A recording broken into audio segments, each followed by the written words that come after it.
이야기를 사랑하는 여러분, 안녕하세요. 따뜻한 이야기 코너에 오신 것을 환영합니다. 이곳은 진심을 담아 이야기를 들려드리는 공간입니다. 편안한 마음으로 감동과 반전이 가득한 특별한 이야기를 즐겨주세요. 준비되셨다면 좋아요를 눌러주시고 알림 설정도 켜신 뒤 지금부터 이야기를 시작하겠습니다. 늦가을의 바람은 유난히 날카로웠다. 누렇게 익어 고개를 숙인 보리밭 위로 불어오는 바람은 단순한 공기의 흐름이 아니라 다가올 혹독한 겨울을 예고하는 전령과도 같았다. 마을 아이들은 그 바람을 타고 노푸른 하늘을 수놓는 고추잠자리를 쫓으며 까르르 웃음을 터뜨리고 있었다. 흙먼지를 일으키며 뛰어다니는 아이들의 발소리와 웃음소리가 마을의 정막을 깨웠지만 마을 어귀에 늙은 느티나무 아래 서 있는 10살 소년도원 다오유엔에게는 그 모든 소란이 아득히 먼 세상의 이야기처럼 들렸다. 도원은 마치 뿌리가 깊게 박힌 고목처럼 미동도 하지 않은 채 고개를 푹 숙이고 자신의 발밑을 내려다보고 있었다. 그의 시선이 머무는 곳은 메마른 흙바닥이었다. 사람들의 발길에 채여 단단하게 다져진 흙, 그 틈새를 비집고 힘겹게 생명을 이어가는 잡초의 뿌리, 그리고 그 아래로 끝없이 이어지는 어둠. 도원의 눈은 흙 표면의 거친 질감을 넘어 그 깊은 곳에서 꿈틀거리는 보이지 않는 무언가를 응시하고 있었다. 그것은 형체가 없었으나 분명히 존재했다. 마치 살아있는 짐승의 내장처럼 뜨겁게 맥동하기도 하고 오래된 무덤 속의 공기처럼 차갑게 식어있기도 했다. 도원에게 땅은 단순히 딛고 서 있는 기반이 아니라 수많은 이야기를 품고 신음하는 거대한 생명체였다.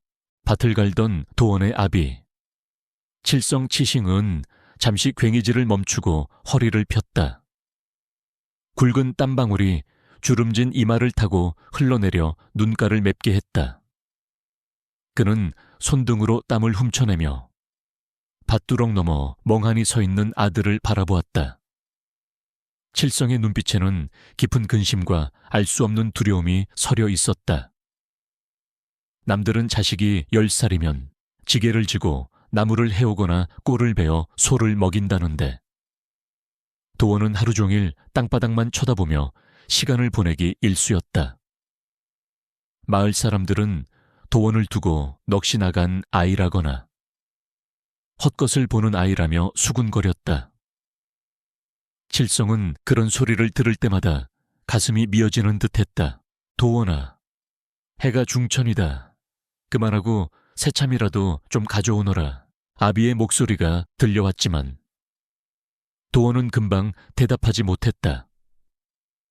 지금 그의 발밑에서 느껴지는 기운이 너무나 불길했기 때문이다. 땅속 깊은 곳에서 검붉은 진흙 같은 기운이 스멀스멀 올라오고 있었다. 그것은 썩은 내를 풍기며 도원의 발목을 휘감으려 들었다. 도원은 본능적으로 뒷걸음질 쳤다. 그가 보는 것은 귀신이나 도깨비 같은 허상이 아니었다. 그것은 땅이 내뿜는 숨이었다. 사람이 숨을 쉬듯 땅도 숨을 쉬는데 지금 도원이 서 있는 곳의 땅은 병들어 거친 숨을 몰아쉬고 있었다. 그 숨결 속에는 원망과 고통, 그리고 죽음의 냄새가 섞여 있었다. 도원이 태어날 때부터 세상은 남들과 달랐다.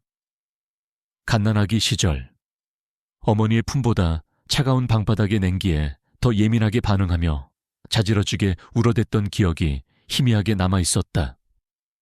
자라면서 그는 알게 되었다.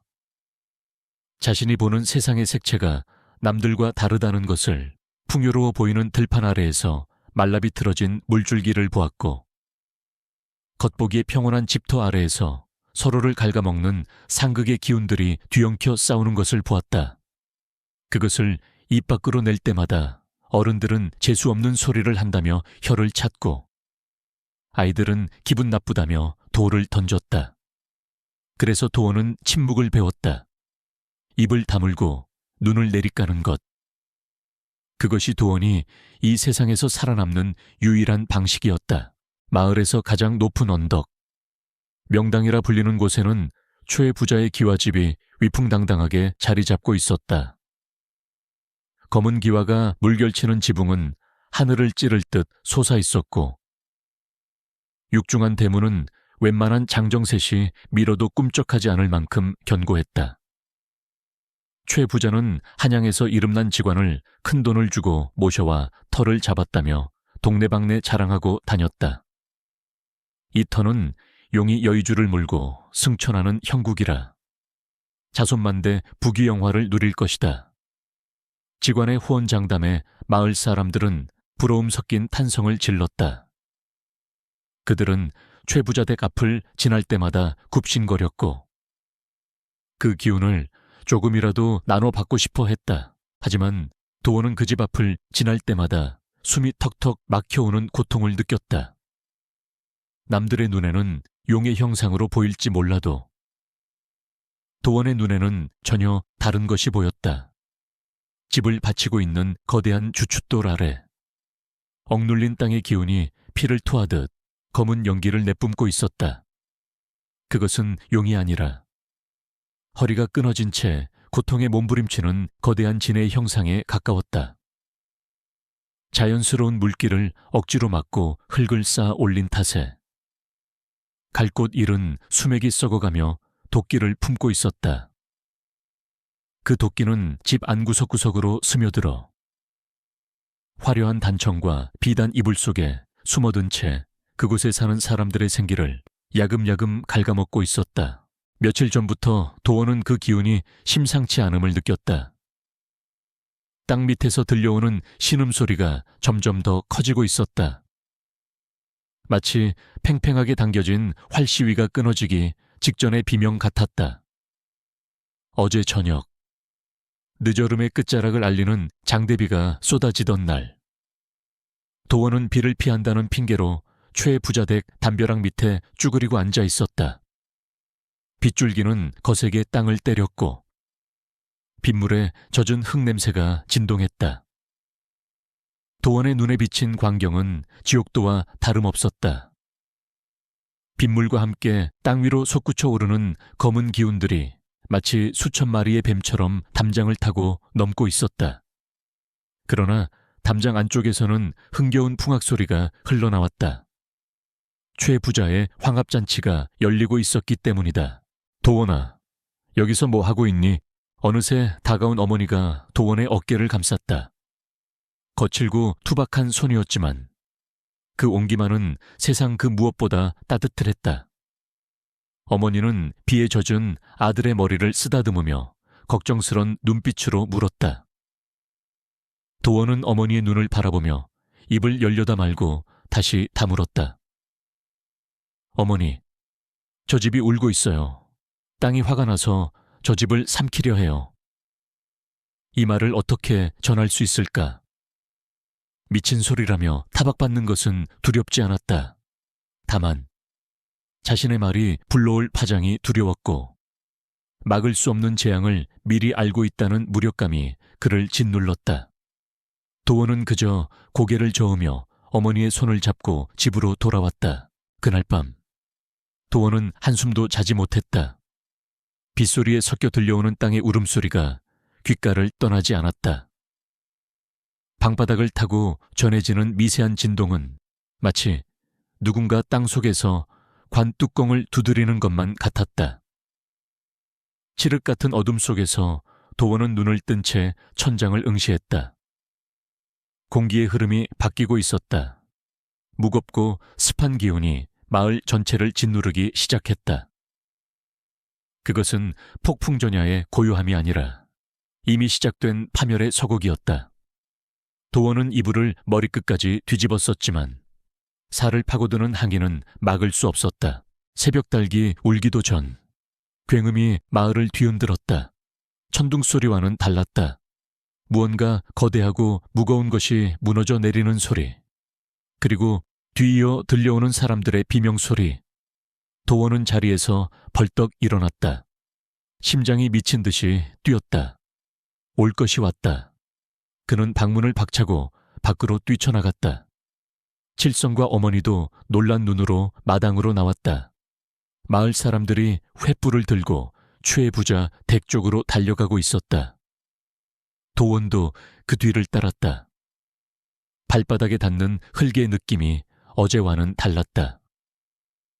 땅이 분노를 토해낸 후 허탈함에 빠져 축 늘어진 느낌이었다. 최 부자 댁 앞에 도착했을 때 도원은 자신의 예감이 틀리지 않았음을 확인했다. 그토록 견고해 보이던 사랑채의 담벼락이 폭삭 주저앉아 있었다. 며칠 전 내린 비로 집안이 약해진 탓이라고 사람들은 수군거렸지만 도원은 알았다. 그것은 단순히 비 때문이 아니었다. 땅속에 갇혀있던 도끼가 터져 나오면서 집안을 붕괴시킨 것이었다. 무너진 담벼락 사이로 화려한 정원은 진흙탕에 파묻혀 엉망이 되어 있었고 집 안에서는 곡소리가 흘러나오고 있었다. 아이고, 도련님, 정신 차리세요. 도련님, 하인들의 다급한 외침이 들려왔다. 최 부자의 금지옥엽 외아들이 밤사이 갑자기 발작을 일으키며 쓰러졌다는 소식이 들려왔다. 멀쩡하던 아이가 갑자기 헛소리를 짓거리며 눈을 뒤집고 거품을 물었다는 것이다. 의원을 부르고 구슬해도 차도가 없다고 했다. 최 부자는 잠옷바람으로 뛰쳐나와 무너진 담벼락을 보며 넋을 잃고 서 있었다. 그의 얼굴은 하얗게 질려 있었고 입술은 파르르 떨리고 있었다. 내 집이, 내 아들이, 그는 믿을 수 없다는 듯 중얼거렸다. 군중들 틈에서 도원은 익숙한 얼굴을 발견했다. 바로 최 부자가 큰돈을 주고 모셔왔다던 그 직관이었다. 그는 사태를 수습하기 위해 불려온 듯 했는데 그의 얼굴 역시 사색이 되어 있었다. 그는 손에 든 나침반 패처를 들여다보며 식은땀을 흘리고 있었지만 그의 눈동자는 불안하게 흔들리고 있었다. 도원은 직감했다. 저자도 알고 있다. 자신이 잡은 터가 명당이 아니라는 것을. 혹은 알면서도 돈 욕심에 눈이 멀어 흉지임을 숨겼다는 것을. 직관의 시선이 우연히 도원과 마주쳤다. 도원의 맑고 깊은 눈동자가 자신의 치부를 꿰뚫어 보는 듯하자 직관은 흠칫 놀라며 고개를 돌렸다. 도원의 시선은 다시 무너진 담벼락 아래 드러난 흙으로 향했다. 그곳에서 검은 아지랑이가 피어오르고 있었다. 그것은 집을 집어삼키고도 여전히 배가 고픈 듯 혀를 날름거리며 다음 먹잇감을 찾고 있었다. 그때였다. 검은 기운 속에서 무언가가 도원을 쏘아보는 듯한 느낌을 받았다. 그것은 형체 없는 증오이자 자연의 섭리를 거스른 인간들에 대한 경고였다. 그리고 그 경고는 유일하게 자신을 볼 수 있는 도원을 향해 은밀한 메시지를 보내고 있었다. 보았느냐? 이것이 너희가 감당해야 할 대가다. 공포가 도원의 온몸을 휘감았다. 다리가 후들거려 서 있기도 힘들었다. 그는 아비의 옷자락을 꽉 움켜쥐었다. 칠성은 아들이 무서워 떠는 줄 알고 어깨를 감싸 안아주었지만 도원의 떨림은 단순한 공포가 아니었다. 그것은 거대한 운명 앞에서의 전율이었다. 이제 더 이상 모른 척할 수 없었다. 자신의 눈은 다치지 않을 것이며 앞으로 평생 이 끔찍하고도 슬픈 광경을 목격하며 살아가야 한다는 사실을 깨달았기 때문이다. 최 부자의 절규와 하인들의 통곡소리, 그리고 웅성거리는 마을 사람들의 소음 속에서 도원은 홀로 고요했다. 그는 무너진 흙더미 속에서 피어오르는 오직 자신에게만 보이는 그 검은 연기를 바라보며 생각했다. 이 땅은 죽어가고 있었다. 그리고 사람들은 그 죽음 위에서 춤을 추고 있었다. 도원은 주먹을 꽉 쥐었다. 손톱이 살을 파고드는 아픔이 느껴졌다. 그 아픔만이 지금 이 순간 그가 미치지 않고 현실에 발붙이고 있음을 증명해주는 유일한 감각이었다. 소년의 눈에 처음으로 눈물이 고였다.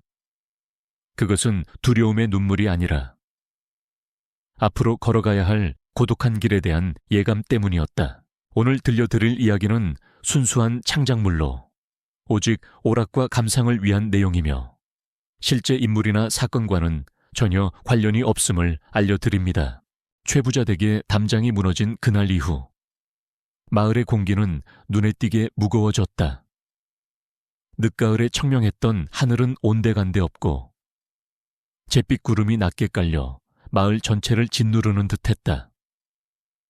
마을 어귀에서부터 진동하는 씁쓸한 탕향 냄새가 바람을 타고 집집마다 스며들었다. 사람들은 모이기만 하면 최부자 댁의 변고에 대해 수군거렸지만 그 목소리는 이전처럼 호기심에 찬 것이 아니라 두려움에 떨며 낮게 깔린 속삭임이었다. 무너진 것은 단순한 흙담이 아니라 마을을 지탱하던 믿음과 질서였기 때문이었다. 사람들은 보이지 않는 재앙이 자신들의 집 앞까지 들이닥칠까 전전긍긍했다. 도원은 여느 때처럼 마당 한 구석에 쪼그리고 앉아 있었다.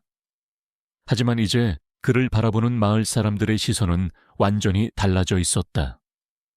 예전에는 그저 모자라고 특이한 아이로 치부했다면 지금은 불길하고 재수 없는 존재로 여기는 기색이 역력했다.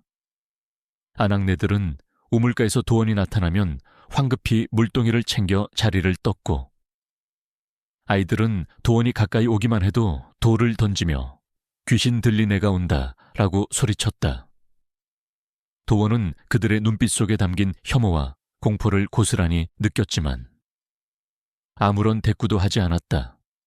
그저 묵묵히 받아들일 뿐이었다. 최부자 댁에서는 연일 구판이 벌어졌다. 용하다는 무당들이 줄을 이어 찾아와 징과 꽹과리를 울려댔지만 도원의 귀에는 그 요란한 소음이 더욱 기괴하게 들렸다. 무당들이 펄쩍펄쩍 뛰며 칼을 휘둘러도 땅속 깊이 박힌 검은 기운은 꿈쩍도 하지 않았다. 오히려 구판의 소란스러움이 땅의 분노를 자극하는 듯 저택 아래의 탁한 기운은 더욱 거세게 요동치고 있었다. 도원은 그 검은 연기가 무당의 화려한 옷자락을 타고 올라와 목을 조르는 형상을 보았다. 인간의 얄팍한 술수로는 결코 달랠 수 없는 오래되고 깊은 원한이 그 땅에 서려 있었다. 문제는 그 원망의 화살이 엉뚱한 곳으로 향하고 있다는 점이었다. 자신의 과오를 덮으려는 직관의 교활한 현올림 때문이었다.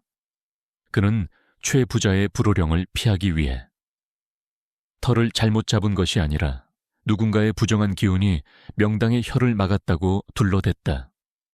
마을에 상서롭지 못한 것이 끼어들어 지기가 흐려졌습니다.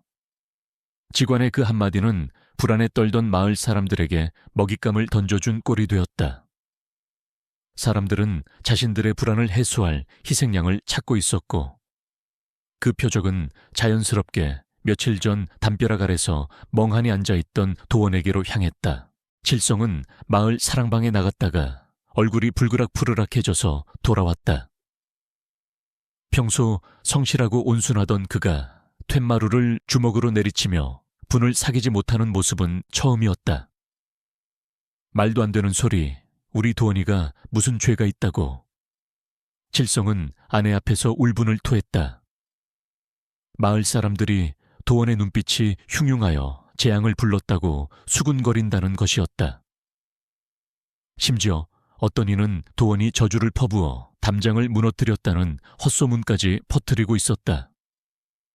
어미는 부엌 구석에서 말없이 눈물만 훔쳤다. 부모로서 자식을 지켜주지 못하는 무력감이 그들의 어깨를 짓눌렀다. 도원은 방문 너머로 부모님의 탄식 소리를 듣고 있었다. 가슴 한구석이 욱신거려왔다. 차라리 자신이 진짜 바보였으면 좋았을 것이다. 그랬다면 부모님이 저토록 고통받지 않았을 테고 자신 또한 세상의 이면을 보는 끔찍한 형벌에서 벗어날 수 있었을 것이다. 하지만 도원의 눈은 감으려 해도 감을 수 없었다. 오히려 날이 갈수록 그 능력은 더욱 선명해졌다. 이제는 땅의 기운뿐만 아니라 사람들의 마음속에 또아리를 틀고 있는 의심과 악의마저 검은 안개처럼 보이기 시작했다. 그 안개는 도원을 향해 서서히 조여오고 있었다. 다음 날, 도원은 땔감을 구하러 산으로 향했다. 마을 사람들의 따가운 시선을 피해 도망치듯 산길을 올랐다. 늦가을의 산은 스산했다. 낙엽이 발에 밟혀 바스락거리는 소리가 유난히 크게 들렸다. 도원은 산 중턱에 앉아 아래를 내려다보았다. 마을 정영이 한눈에 들어왔다. 평화로워 보이는 초가집들 사이로 초의 부자댁만이 검은 도끼를 뿜어내며 마을 전체를 병들게 하고 있었다. 그 도끼는 마치 먹물처럼 번져나가 인근의 밭과 가을까지 오염시키고 있었다. 도원은 그 광경을 보며 몸서리쳤다. 이대로라면 마을 전체가 위험했다.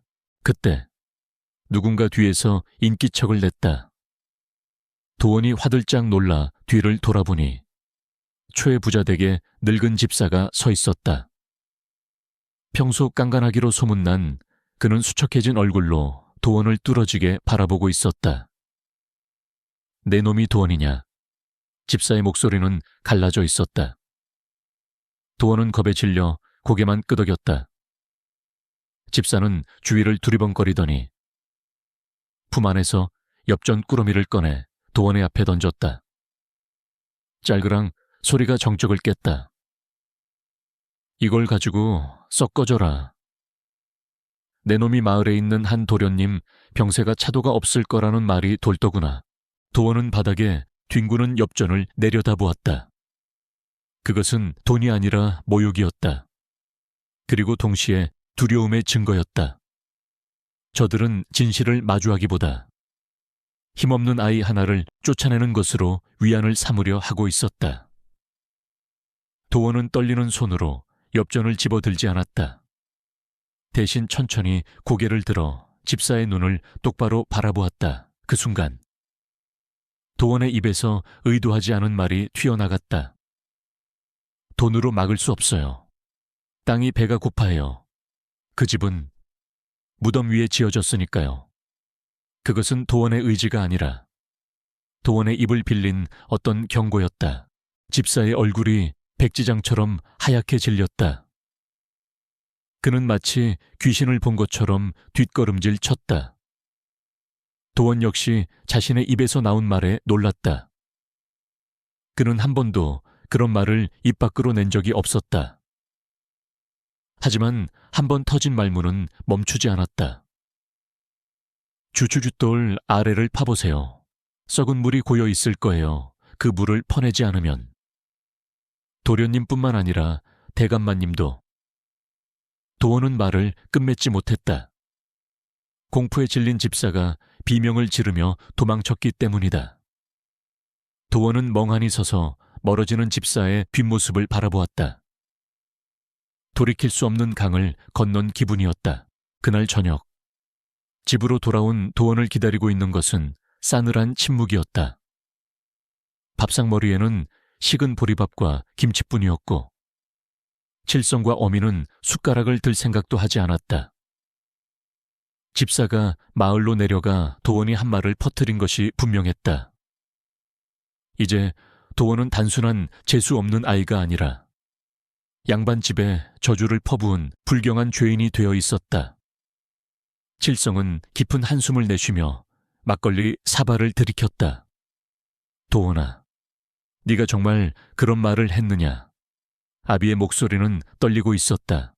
화가 난 것이 아니라 자식을 잃을까 두려워하는 목소리였다. 도원은 고개를 숙인 채 아무 말도 할 수 없었다. 긍정도 부정도 할 수 없는 상황이었다. 자신이 본 것을 말했다고 한들 누가 믿어줄 것이며 거짓말이었다고 하기엔 이미 엎질러진 물이었다.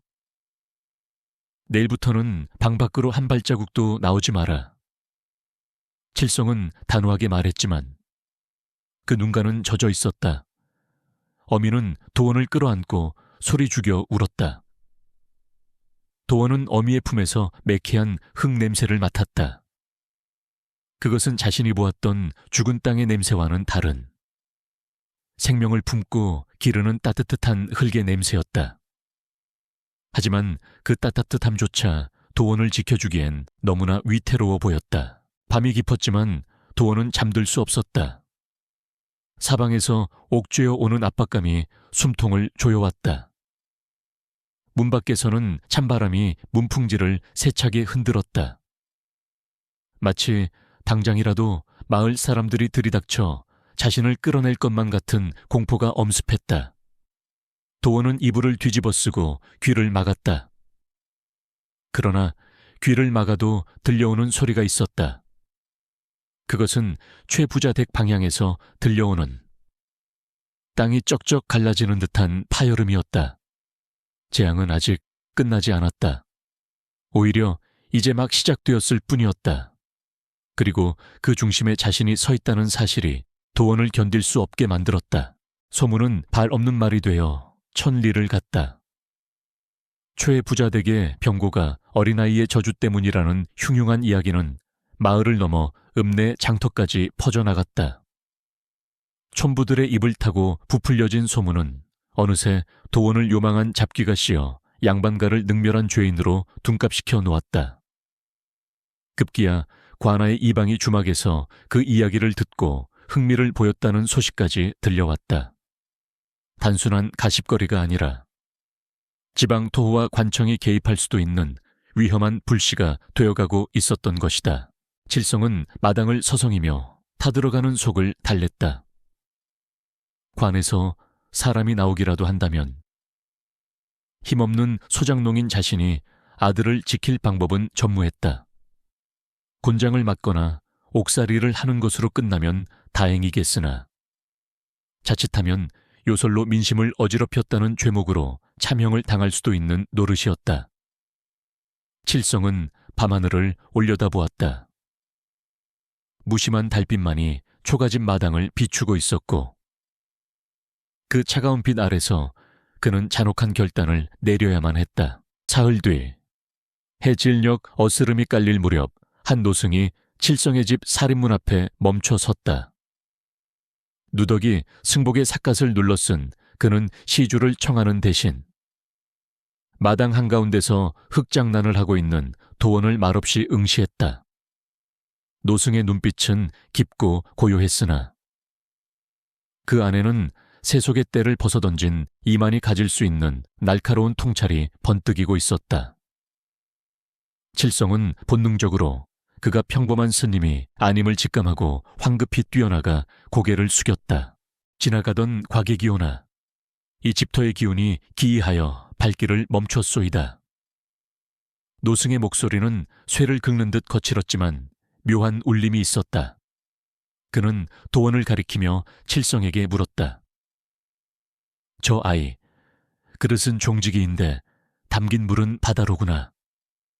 넘치는 물이 그릇을 깨뜨리고 지방까지 삼킬 형국이야. 칠성은 그 말에 털썩 무릎을 꿇었다. 누구에게도 털어놓지 못한 속내를 들킨 것 같아 등골이 오싹해졌다. 칠성은 노승의 바짓가랑이를 붙잡고 애원했다. 스님, 제 아들을 살려주십시오. 아이가 보는 것이 무엇인지, 왜 저러는지 아비인 저도 모릅니다. 그저 살려만 주신다면 소가 되어 평생을 일해서라도 갚겠습니다. 노승은 혀를 차며 칠성을 일으켜 세웠다. 업보를 어찌 피하겠는가 허나 이곳에 두면 아이는 요절하거나 미쳐버릴 게야. 땅의 도끼를 감당하기엔 아직 아이의 심지가 너무 여려. 노승은 도원을 데려가겠다고 했다. 절에 귀회시키려는 것이 아니라 세상을 떠돌며 땅의 기운을 다스리는 법을 가르치겠다는 것이었다. 칠성은 가슴이 무너져 내리는 것 같았지만 이것이 유일한 동화줄임을 알았다. 관아의 포졸들이 들이닥치기 전에 아이를 멀리 보내야 했다. 그는 떨리는 목소리로 승낙했다. 그것은 아들을 버리는 것이 아니라 아들의 생명을 구걸하는 비참하고도 위대한 아버지의 선택이었다. 방 안에 있던 어미는 그 이야기를 듣고 기절초풍했다. 10살 백이 어린 핏덩이를 어디로 보낸단 말이냐며 울부짖었다. 어미는 도원을 품에 안고 놓지 않으려 했다. 칠성은 그런 아내를 억지로 떼어내며 소리쳤다. 여기 있으면 다 죽어. 저 녀석도 죽고 우리도 죽는단 말이다. 칠성의 고함에 서린 절박함에 어미는 더 이상 반항하지 못하고 흐느껴 울기만 했다. 그 밤 초가집의 등불은 꺼질 줄 몰랐다. 도원은 어른들의 대화를 모두 듣고 있었다. 하지만 그는 울지 않았다. 오히려 덤덤했다. 자신이 떠나야만 부모님이 편안해질 수 있다는 것을 이미 알고 있었기 때문이다. 도원은 자신의 작은 보따리를 챙겼다. 해진 옷까지 두어 벌과 어머니가 챙겨준 주먹밥 몇 덩이. 그것이 그가 10년간 살아온 고향을 떠나며 챙길 수 있는 전 재산이었다. 도원은 방문 문지방에 손을 얹었다. 나무의 결이 손끝에 닿았다. 이 집의 기운은 가난하지만 따뜻했다. 그는 이 느낌을 영원히 기억하려 애썼다. 새벽 안개가 자욱하게 깔린 시각. 노승과 도원은 길을 나섰다. 마을 사람들의 눈을 피하기 위해 닭이 울기도 전에 움직여야 했다. 칠성과 어미는 마을 어귀 선앙당 고개까지 따라 나왔다. 어미는 도원의 손을 잡고 놓아주질 못했다. 거친 손마디가 도원의 작은 손을 부서져라 움켜쥐었다. 도원아, 밥 굶지 말고, 춥게 자지 말고, 말 조심하고. 어미의 당부는 끝이 없었고 눈물은 마를 새가 없었다. 칠성은 먼 산을 바라보며 애써 눈물을 삼켰다. 그는 품속에서 쌈지에 싼 엽전 몇 잎을 꺼내 노승에게 건넸다. 스님, 부디 거두어 주십시오. 칠성의 목소리가 젖어 있었다. 노승은 엽전을 받아들지 않고 도원의 손을 잡아 끌었다. 인연이 닿으면 다시 볼 날이 있을 것이오. 자, 가자. 노승의 재촉에 도원은 어머니의 손을 놓고 돌아섰다. 도원은 걷기 시작했다. 뒤에서 어머니의 통곡 소리가 들려왔지만 그는 뒤돌아보지 않았다. 뒤를 돌아보면 다시는 발걸음을 떼지 못할 것 같았기 때문이다. 흙길을 밟는 발바닥의 감각이 낯설었다. 어제까지 밟던 흙이 아니었다. 이제 그가 밟는 모든 땅은 타향의 땅이었고 의지할 곳 없는 고독한 땅이었다. 안개 속으로 마을의 모습이 희미해져 갔다. 고개를 넘어서자 비로소 마을이 시야에서 사라졌다. 도원은 그제야 멈춰 서서 자신이 나고 자란 곳을 향해 고개를 돌렸다. 멀리 초의 부자댁의 기와지붕이 안개 위로 솟아있는 것이 보였다. 여전히 그곳에서는 검은 도끼가 피어오르고 있었다. 하지만 이제 그 도끼는 도원을 위협하지 못했다. 그는 도망친 것이었다. 비겁하지만 살기 위해, 그리고 사랑하는 사람들을 지키기 위해 그는 자신이 보아온 끔찍한 진실로부터 도망쳤다. 노승은 앞서가다 멈춰서서 도원을 기다려 주었다. 그는 아이를 재촉하지 않았다. 고향을 떠나는 슬픔과 두려움이 가라앉을 시간을 주는 듯했다. 땅은 넓고 네가 보아야 할 것은 많다. 노승이 던진 한마디는 위로가 아니었다. 그것은 앞으로 도원이 짊어져야 할 운명의 무게를 예고하는 말이었다. 도원은 눈물을 훔치고 다시 걸음을 옮겼다. 그의 작은 등 뒤로 아침 해가 떠오르고 있었지만 도원의 앞길은 여전히 안개 속이었다. 그들은 며칠을 걷고 또 걸었다. 도원의 다리는 퉁퉁 붓고 발바닥에는 물집이 잡혔지만 노승은 쉬어가는 법이 없었다. 그들은 마을을 피해 산길로만 다녔다. 밤에는 바이틈이나 폐가에서 잠을 청했고 배고픔은 산열매나 칠뿌리로 달랬다. 도원은 배고픔보다 밤마다 느껴지는 낯선 땅의 기운 때문에 잠을 설쳤다.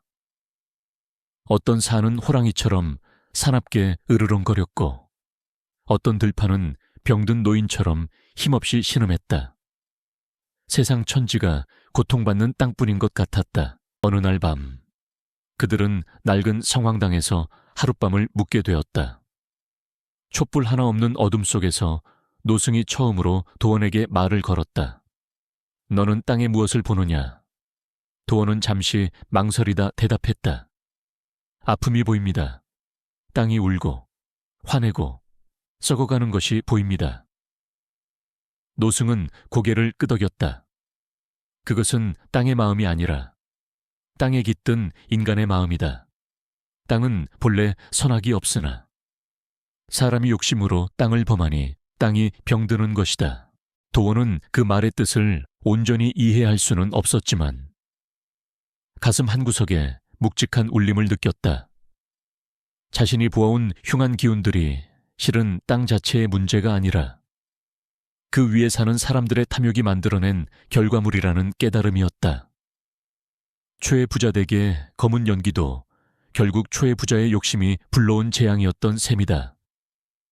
도원은 무릎을 끌어안고 생각에 잠겼다.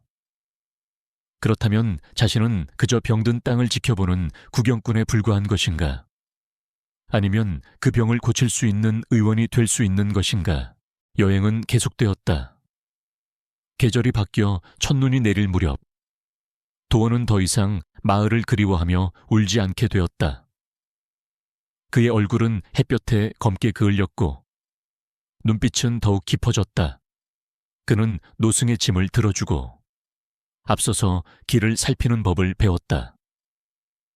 무엇보다 그는 자신의 능력을 감추는 법을 터득해 나갔다.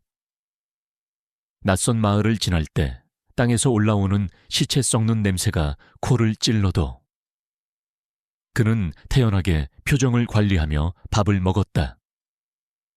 그것이 살아남는 방법임을 뼈저리게 느꼈기 때문이다.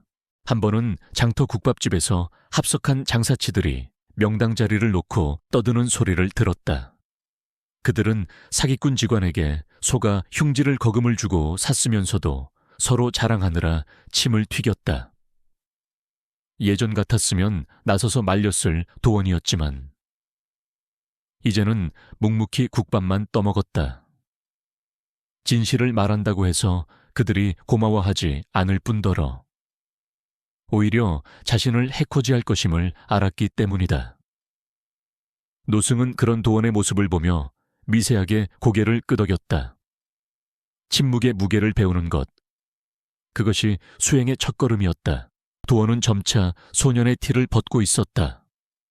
육체적으로는 여전히 왜소했지만 정신은 이미 늙은이처럼 조로 사우라해버렸다.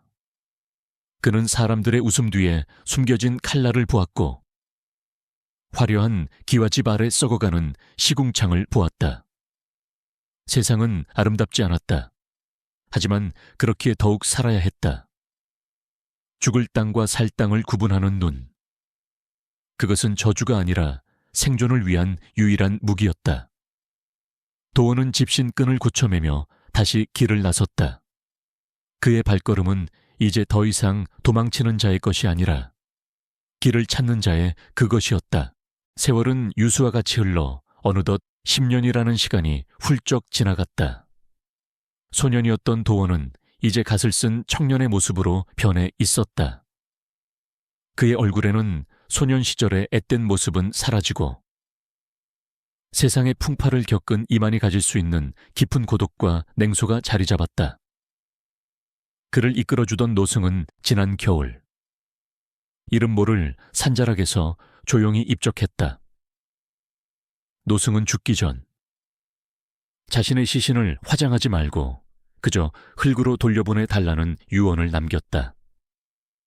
도원은 스승을 위해 양지바른 언덕, 흙의 기운이 어머니의 품처럼 포근하게 감싸는 명당을 찾아 그를 묻었다.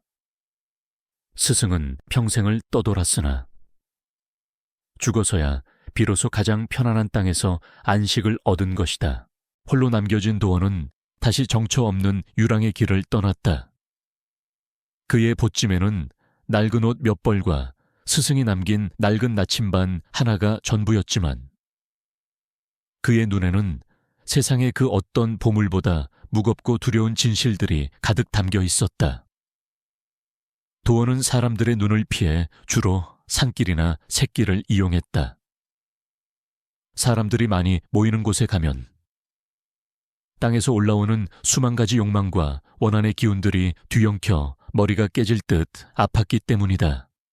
장터의 왁자지껄한 소음보다 땅 밑에서 들려오는 아우성이 그에게는 더 견디기 힘든 소음이었다. 어느 봄날 도원은 한 대감집의 장례 행렬과 마주쳤다. 상여는 화려한 비단으로 치장되어 있었고 수십 명의 곡비들이 짐짓 슬픈 척 곡을 하며 뒤를 따르고 있었다. 행렬의 선두에는 유명하다는 직관이 거드름을 피우며 명당 자리를 안내하고 있었다. 도원은 삿갓을 눌러쓴 채 길게 서서 그 광경을 지켜보았다. 직관이 지팡이로 가리킨 곳은 산세가 수려하고 앞이 탁 트인 곳으로 누가 보아도 명당처럼 보이는 자리였다. 상주들은 직관의 안목을 칭송하며 연신 고개를 숙였다. 그러나 도원의 눈에 비친 그 땅은 전혀 다른 모습이었다. 겉보기에는 용이 굽이치는 형상이었으나 실상은 땅속의 수맥이 끊겨 썩은 물이 고인 웅덩이와 같았다. 그곳은 단절의 땅이었다. 그곳에 조상을 모시면 자손의 대가 끊기고 집안이 풍비박산 날 것이 자명했다. 땅은 이미 죽은 기운을 내뿜으며 들어올 시신을 거부하고 있었다. 도원은 입술을 깨물었다. 당장이라도 뛰쳐나가 저곳은 무덤이 아니라 지옥 구덩이요 라고 소리치고 싶었다. 하지만 도원은 침묵했다. 10년 전 자신의 말 한마디가 불러왔던 파장을 똑똑히 기억하고 있었기 때문이다. 진실은 때로 거짓보다 더 위험하며 준비되지 않은 자들에게 던져지는 진실은 칼날과 같다는 것을 스승에게 배웠다.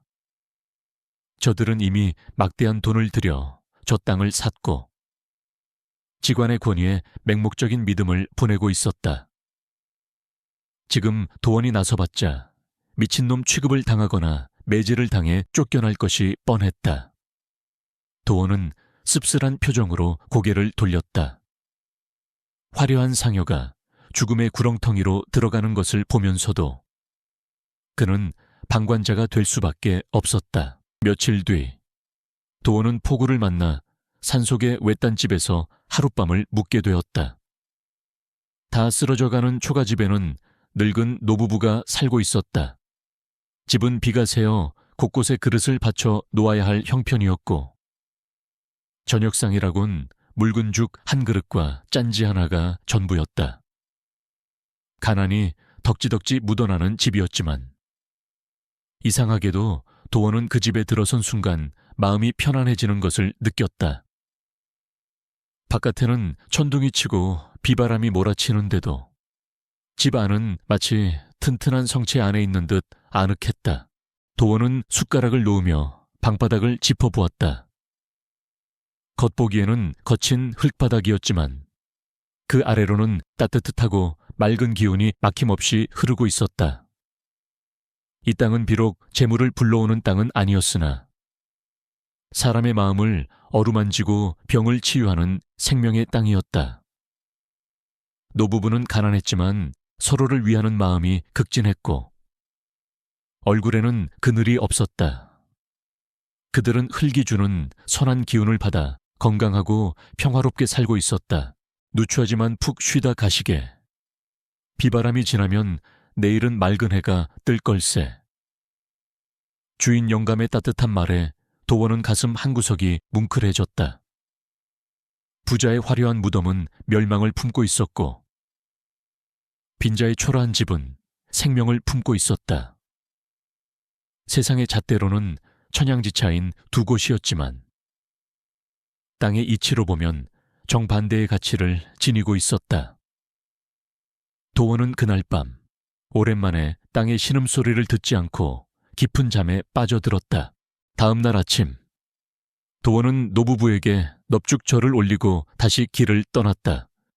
그는 이제 자신의 능력을 어떻게 써야 할지 조금씩 깨닫고 있었다. 단순히 길흉화복을 점치는 것이 아니라 땅과 사람의 조화를 읽어내는 것. 그것이 자신이 가야 할 길임을 희미하게나마 느끼고 있었다. 하지만 세상은 여전히 그를 가만두지 않았다. 그가 발길을 닿는 곳마다 흉흉한 소문들이 들려왔다. 나라에 가뭄이 들어 민심이 흉흉하고 조정에서는 권력 다툼으로 인해 피바람이 불고 있다는 소식이었다. 도원은 한양으로 통하는 큰 길을 피해 우회하려 했으나 운명은 짓궂게도 그를 사람들의 소용돌이 속으로 밀어 넣었다. 그가 도착한 곳은 교통의 요지이자 상업이 발달한 개성이었다. 장터는 사람들로 인산인해를 이루고 있었고 곳곳에서 호객꾼들의 목소리가 드높았다. 도원은 국밥집 구석에 자리를 잡고 앉아 주위를 살폈다. 이곳의 땅 기운은 복잡했다. 돈을 좇는 욕망의 기운이 붉게 타오르고 있었고 그 사이로 사기와 기만의 검은 연기가 피어오르고 있었다. 옆자리에 앉은 보부상들이 나누는 대화가 도원의 귀에 들어왔다. 자네, 그 소문 들었나? 조정의 실세인 조대감마님께서 천하의 명당을 찾고 계신다더군. 아, 그 왕이 나올 자리라는 헛소문 말이군. 쉰 목소리 낮추게. 쥐도 새도 모르게 잡혀가네. 듣자 하니 조 대감이 전국의 유명한 직관들을 모두 불러 모으고 있다네. 찾기만 하면 팔자를 고치는 건데 못 찾으면 목이 달아난다지 뭔가. 도원은 젓가락질을 멈췄다. 조 대감. 이름만 들어도 서늘한 살기가 느껴지는 인물이었다. 그는 왕의 총애를 얻고 무소불위의 권력을 휘두르는 자로 자신의 야망을 위해서라면 수단과 방법을 가리지 않는 냉혈한으로 알려져 있었다. 그런 자가 명당을 찾고 있다는 것은 단순한 모해자리 찾기가 아니었다. 그것은 영모에 가까운 야심을 품고 땅의 힘을 빌려 천하를 삼키려는 음모였다. 도원은 본능적으로 위험을 감지했다. 이 소용돌이에 휘말려서는 안 된다. 도원은 서둘러 국밥값을 치르고 자리에서 일어났다. 이곳을 빨리 벗어나야 한다는 생각이 머릿속을 지배했다. 그러나 그가 막 문지방을 넘으려던 순간 등 뒤에서 누군가 그의 어깨를 강하게 움켜쥐었다. 거기 삿갓 쓴 젊은이. 잠시 나 좀 보세. 돌아보니 관복을 입은 사내들이 날카로운 눈빛으로 그를 노려보고 있었다. 그들의 몸에서는 피비린내와 함께 억압적인 관청의 기운이 풍겨나왔다. 도원은 심장이 내려앉는 것 같았다. 자신이 누구인지 들킨 것일까? 아니면 단순히 검문을 하는 것일까? 그는 최대한 태연한 척하며 고개를 숙였다. 지나가는 과객이오나 무슨 일이십니까? 사내 중 우두머리로 보이는 자가 도원의 행색을 위아래로 훑어보았다. 그의 시선은 도원의 허리춤에 매달린 낡은 나침반에 멈췄다. 급해철, 예사 물건이 아니군, 자네. 땅을 좀 볼 줄 아는가? 그 질문은 단순한 호기심이 아니었다. 그것은 덫이었다. 도원은 찰나의 순간 고민했다. 모른다고 잡아떼야 할지, 아니면 적당히 둘러대야 할지. 하지만 사내의 눈빛은 이미 도원을 놓아줄 생각이 없어 보였다. 그들은 마치 사냥감을 쫓는 사냥개처럼 집요하고 끈질긴 기운을 내뿜고 있었다. 도원은 깨달았다. 자신이 피하려 했던 운명의 소용돌이가 이미 자신의 발목을 잡고 끌어당기고 있음을 도원은 천천히 고개를 들었다. 삿갓 아래 드러난 그의 눈동자는 깊고 고요했지만 그 안에는 억누를 수 없는 긴장감이 서려 있었다. 글쎄요, 그저 길을 잃지 않으려 차고 다니는 것뿐입니다. 도원의 대답에도 사내는 비릿한 미소를 지었다. 길을 잃지 않는다라. 재미있는 말이군. 우리 대감마님께서도 길을 찾고 계시지. 아주 특별한 길을 말이야. 자네가 그 길잡이가 될 수도 있겠어. 사내들의 손이 도원의 팔을 억세게 옥죄어 왔다. 거부할 수 없는 힘. 그것은 권력이었다. 끌려가는 도원의 등 뒤로 개성의 화려한 저녁 노을이 붉게 타오르고 있었다. 땅거미가 내려앉는 거리는 어둠에 잠겨가고 있었고 땅 밑에서는 알 수 없는 진동이 울리고 있었다. 그것은 곧 다가올 거대한 파국을 예고하는 땅의 경고였다. 도원은 하늘을 올려다보았다. 10년 전 고향을 떠날 때와 같은 막막함이 그를 덮쳤다. 하지만 이번에는 도망칠 곳도, 숨을 곳도 없었다. 그는 이제 자신의 의지와 상관없이 권력의 심장부로 그리고 욕망의 가장 깊고 어두운 구렁텅이로 걸어 들어가야만 했다. 한양으로 향하는 길은 멀고도 험했다. 도원은 포승줄에 묶인 채 관청의 수레에 실려 밤낮 없이 이동했다. 개성에서 한양까지 이르는 길목마다 도원의 눈에는 땅의 신음이 들어왔다. 사람들의 발길에 채이고 말발굽에 지시겨진 길은 고통스럽게 꿈틀거리고 있었다. 그러나 한양도성 문턱을 넘어서자 그 기운은 완전히 다른 양상으로 변했다. 거대한 용이 또아리를 틀고 앉아있는 형국이었으나 그 용은 병들고 비대해져 있었다. 수많은 욕망이 뒤엉킨 도성의 땅은 탁하고 끈적한 기운을 내뿜으며 도원의 숨통을 조여왔다. 화려한 기와집과 북적이는 사람들 아래로 썩어가는 하수구처럼 검은 탐욕의 줄기가 흐르고 있었다. 도원이 도착한 곳은 권력의 정점에 서 있다는 조대감의 사가 시지하였다. 소슬대문은 궁궐에 그것을 흉내낸 듯 위압적이었고 담장은 끝이 보이지 않을 정도로 길게 뻗어 있었다. 도원은 대문을 들어서며 미간을 찌푸렸다. 집터는 분명 명당이었다. 백두대간의 전기가 흘러와 맺히는 혈액슈의 자리에 정확히 자리 잡고 있었다. 그러나 문제는 그 위에 세워진 건물들이었다. 땅이 감당할 수 있는 기운을 넘어서는 거대하고 화려한 누각들이 땅을 짓누르고 있었다. 마치 어린아이의 등에 무거운 짐을 지운 듯 땅은 버거워하며 거친 숨을 몰아쉬고 있었다. 이것은 주인의 과도한 욕심이 땅의 덕을 해치고 있는 형국이었다. 도원은 사랑채 옆에 작은 별채에 감금되었다. 방 안에는 이미 도원 외에도 서너 명의 사내들이 앉아 있었다. 그들은 하나같이 초조한 기색이 역력했다.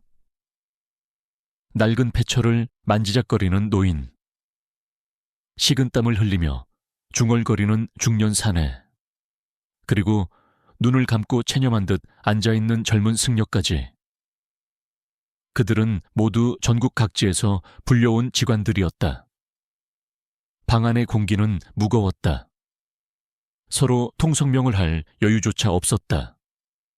그들은 경쟁자이면서 동시에 같은 운명에 처한 희생양들이었다. 자네도 그것을 찾으러 왔는가? 구석에 있던 노인이 떨리는 목소리로 도원에게 말을 걸었다.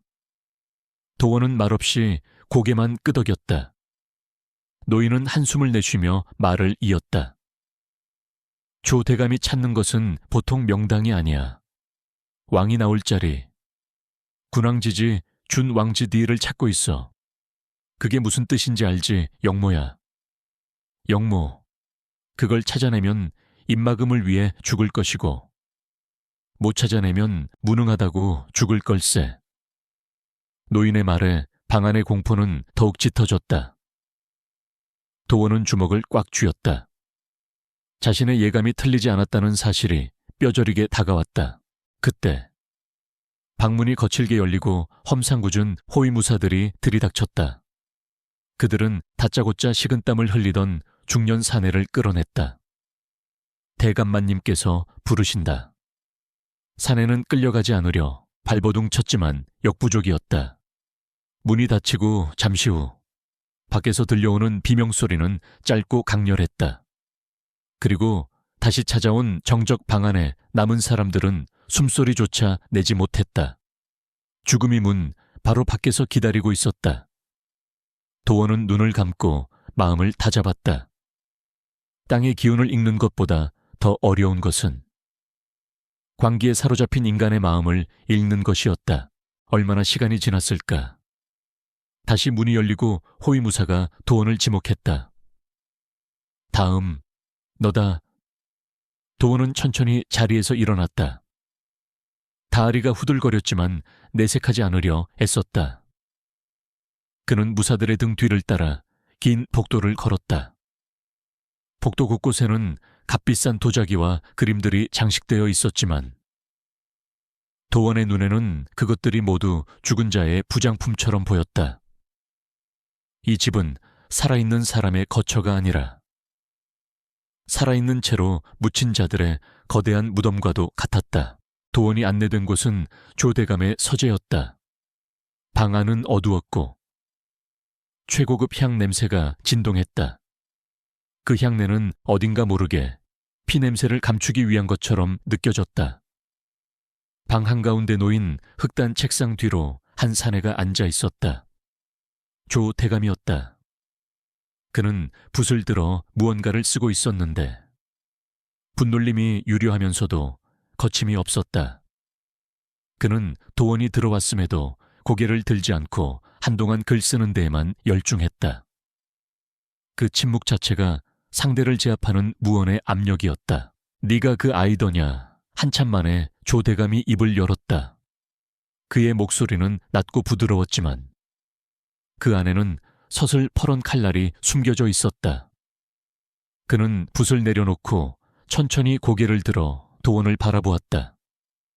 뱀처럼 차가운 눈동자가 도원을 꿰뚫어 보는 듯했다. 죽을 땅과 살 땅을 기가 막히게 알아맞힌다는 신동. 소문은 익히 들었다. 도원은 마른 침을 삼켰다. 10년 전의 소문이 여기까지 흘러 들어왔다는 사실에 소름이 끼쳤다. 권력의 정보망은 생각보다 훨씬 깊고 넓었다. 저는 그저 떠돌이일 뿐입니다. 소문은 과장된 것입니다. 도원은 최대한 공손하게 대답하며 시선을 낮췄다. 그러나 조대감은 코웃음을 쳤다. 과장이라 내 사람을 속이려 들지 마라. 네가 10년 전 최부자댁의 몰락을 예언했고 그 후로도 전국을 떠돌며 흉지를 피해 다녔다는 것을 내가 모를 줄 아느냐. 조대감은 자리에서 일어나 도원 앞으로 다가왔다. 그의 발걸음에는 무게감이 실려 있었다. 나는 솔직한 사람을 좋아한다. 그리고 유능한 사람은 더 좋아하지. 조대감은 도원의 어깨에 손을 올렸다. 그 손길은 뜨겁지도 차갑지도 않았다. 내게는 꿈이 있다. 썩어 빠진 이 나라를 뒤엎고 내 핏줄이 대대로 세상을 호령하는 꿈이지. 그러기 위해서는 하늘이 내린 땅이 필요하다. 제왕을 잉태하고 제왕을 지켜줄 땅 말이다. 그의 눈에서 광기가 번득였다. 그것은 단순한 욕심을 넘어선 신의 영역을 침범하려는 오만함이었다. 도원은 숨이 막혀왔다. 눈앞에 이 남자는 땅의 이치를 거스르려 하고 있었다. 땅은 만물을 평등하게 품는 어머니이지 한 개인의 야망을 위한 도구가 아니었다. 대감마님, 그런 땅은 전기를 타고나야만 만날 수 있는 것입니다. 억지로 찾는다고 해서 얻어지는 것이 아닙니다. 도원의 조심스러운 반박에 조대감의 표정이 싸늘하게 굳었다. 어깨를 잡은 손에 힘이 들어갔다. 뼈가 으스러질 듯한 고통이 전해져 왔다. 청이 그 청이라는 것도 결국 사람이 만드는 것이다. 조대감은 도원의 귀에 대고 속삭였다. 내 아비가 아직 그 시골 마을에서 밭을 갈고 있다지. 내 어미는 관절이 안 좋아. 비만 오면 알아눕고 말이야. 도원의 심장이 쿵 하고 내려앉았다. 가장 두려워하던 일이 현실이 되었다. 그는 도원을 협박하기 위해 이미 뒷조사까지 마친 상태였다. 가족을 인질로 잡힌 이상 도원에게는 선택의 여지가 없었다. 내 인내심은 그리 길지 않다. 내 눈에 흙이 들어가기 전에 내 조상들이 묻힐 최고의 명당을 찾아내라. 만약 실패하거나 나를 속이려 든다면. 조대감은 말을 끝맺지 않고 책상 위에 놓인 지도를 펼쳤다. 그것은 조선 팔도의 산맥과 물길이 상세하게 그려진 지도였다. 그는 붉은 묵으로 몇 군데를 거칠게 표시해 두었다. 이곳들을 다 뒤져서라도 찾아내라. 너에게 모든 지원을 아끼지 않겠다. 하지만 결과가 없다면 네 고향 마을은 지도에서 지워질 것이다. 도원은 펼쳐진 지도를 내려다보았다. 지도 위에 붉은 점들이 마치 핏방울처럼 보였다. 그는 끓어오르는 분노와 공포를 억누르며 떨리는 손으로 지도를 만졌다. 지도는 종이일 뿐이었지만 도원에게는 그 안에 그려진 산천초목의 울음소리가 들리는 듯했다. 조대감의 탐욕이 닿는 곳마다 땅은 파헤쳐지고 산맥은 끊어질 것이다. 그리고 그 죄업은 고스란히 도원이 짊어지게 될 것이었다. 알겠습니다. 도원은 마침내 고개를 숙였다. 그것은 복종의 표시가 아니라 살아남기 위한 처절한 연기였다. 조대감은 만족스러운 듯 웃음을 터뜨렸다. 그 웃음소리가 서재 안을 가득 메웠지만 도원의 귀에는 악마의 조소처럼 들렸다. 현명한 선택이다. 이제부터 너는 내 사람이다. 내 그림자가 되어 땅의 비밀을 캐내거라. 조대감은 다시 자리로 돌아가 붓을 들었다. 도원은 물러나오면서 서재의 기운을 다시 한번 살폈다. 방금 전까지는 보이지 않던 검은 그림자가 조대감의 등 뒤에 어른거리고 있었다. 그것은 그가 그토록 갈구하는 권력이 결국 그를 집어삼킬 것임을 암시하는 죽음의 그림자였다. 방을 나온 도원은 호위무색에 이끌려 다시 별채로 돌아가지 않고 준비된 객실로 안내되었다. 비단 이불과 산의 진미가 차려져 있었지만 도원은 아무것도 눈에 들어오지 않았다. 그는 창문을 열고 밤하늘을 올려다보았다. 한양의 밤하늘은 밝았다. 하지만 그 빛은 별빛이 아니라 인가에서 새어나오는 불빛들이었다. 땅의 별인직이 디치는 탁하게 오염되어 신음하고 있었고 하늘의 별인 청이 티엔치는 인간의 욕망에 가려 보이지 않았다. 도원은 나침반을 꺼내 들었다. 바늘이 미친 듯이 빙글빙글 돌고 있었다. 방향을 잃은 것은 나침반만이 아니었다. 도원의 운명 또한 어디로 흘러갈지 알 수 없는 경랑 속으로 빠져들고 있었다. 조 대감의 저택에서의 삶은 비단으로 짜인 감옥과 다를 바 없었다. 도원에게는 최고급 비단옷과 기름진 음식이 제공되었지만 그것들은 몸에 맞지 않는 수의 쇼위처럼 불편하기만 했다. 그는 감시의 눈길을 피해 저택의 이곳저곳을 둘러보았다. 겉보기에 이 집은 부와 권력의 상징처럼 완벽해 보였다. 정원석 하나, 나무 한 그루조차 명장의 손길을 거쳐 배치된 듯 조화로웠다.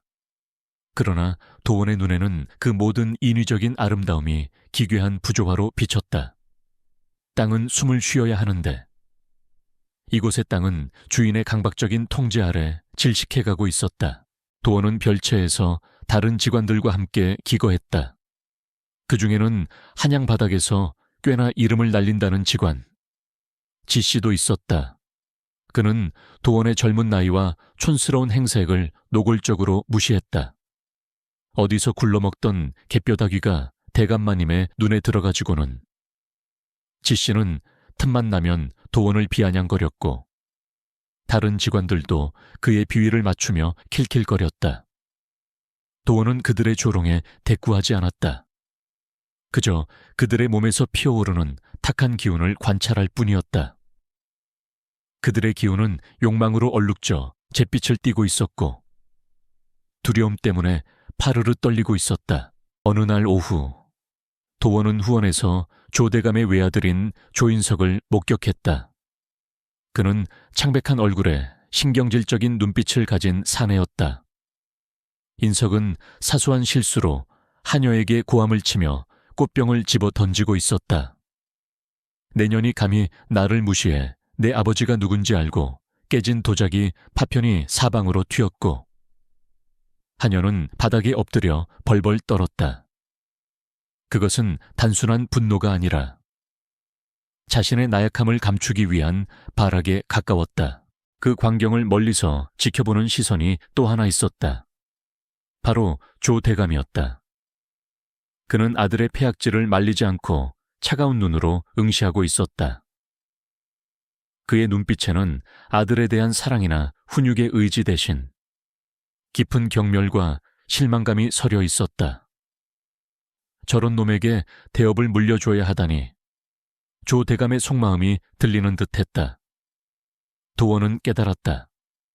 조 대감이 그토록 절박하게 제왕의 땅을 찾는 이유는 바로 저 모자란 아들 때문이었다.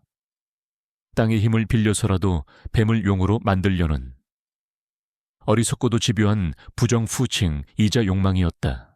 도원은 씁쓸함을 삼켰다.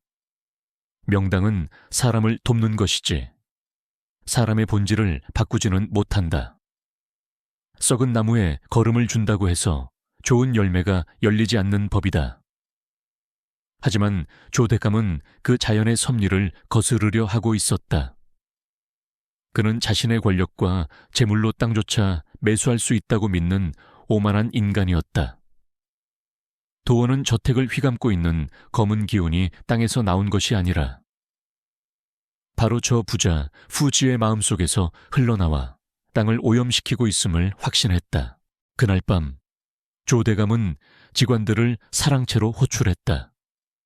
넓은 탁자 위에는 거대한 지도가 펼쳐져 있었고 방 안에는 긴장감이 감돌았다. 내일 날이 밝는 대로 떠날 것이다. 목표는 북쪽.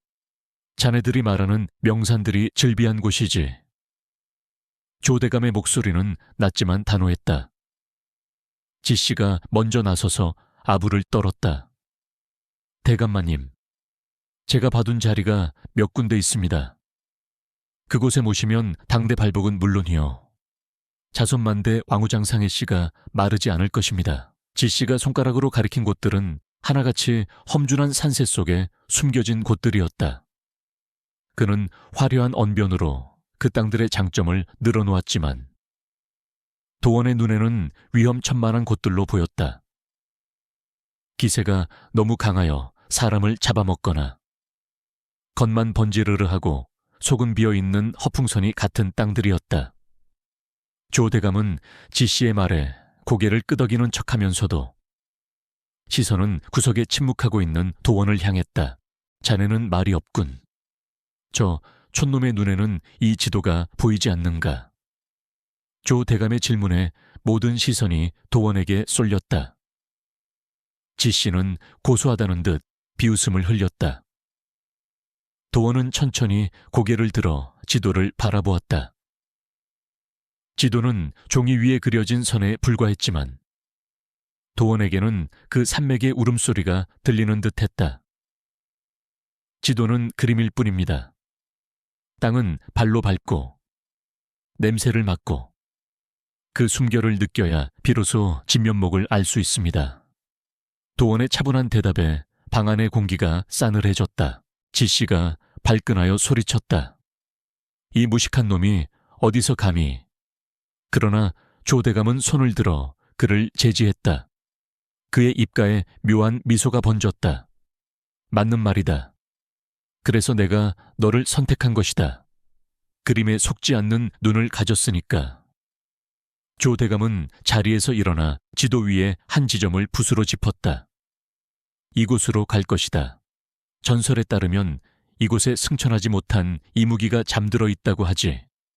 그곳이 길지인지 흉지인지 내 놈의 눈으로 직접 확인해라. 그곳은 산세가 험하기로 유명하여 사람의 발길이 닿지 않는 금단의 땅이었다. 도원은 그곳의 지형을 보는 순간 등골이 오싹해졌다. 산맥이 칼날처럼 곤두서 있고 물길이 급하게 꺾이는 곳, 그곳은 강력한 힘을 가지고 있으나 그 힘을 제어하지 못하면 주인을 물어뜯는 살샤 이낀 땅이었다. 조 대감은 그 위험한 힘조차 탐내고 있는 것이었다. 도원은 마른 침을 삼켰다. 이 여정은 단순히 모에짜리를 찾는 소풍이 아니라 목숨을 건 도박이 될 것임이 분명했다. 회의가 끝나고 방으로 돌아온 도원은 짐을 꾸렸다. 가져갈 것은 많지 않았다. 낡은 패철과 옷까지. 그리고 집신 몇 켤레가 전부였다. 옆자리에서 지씨는 내일이면 큰 공을 세울 것이라며 들떠서 떠들고 있었지만 도원의 귀에는 그 소리가 들리지 않았다. 그는 창밖의 달을 쳐다보았다. 달빛이 구름에 가려 희미했다. 내일부터 시작될 여정은 저 달빛처럼 흐릿하고 위태로울 것이다. 도원은 품속에서 어머니가 챙겨주었던 작은 복주머니를 꺼내 만지작거렸다. 10년이 지나 색이 바래고 낡았지만 그 안에 담긴 어머니의 기도는 여전히 따뜻하게 남아있었다. 부모님을 살리기 위해서라도 그는 반드시 살아남아야 했다. 그리고 조대감의 파멸적인 욕망으로부터 스스로를 지켜내야 했다. 도원은 결심을 굳히며 패철을 닦았다. 바늘이 북쪽을 가리키며 미세하게 떨리고 있었다. 그 떨림은 두려움이 아니라 다가올 운명에 대한 전율이었다.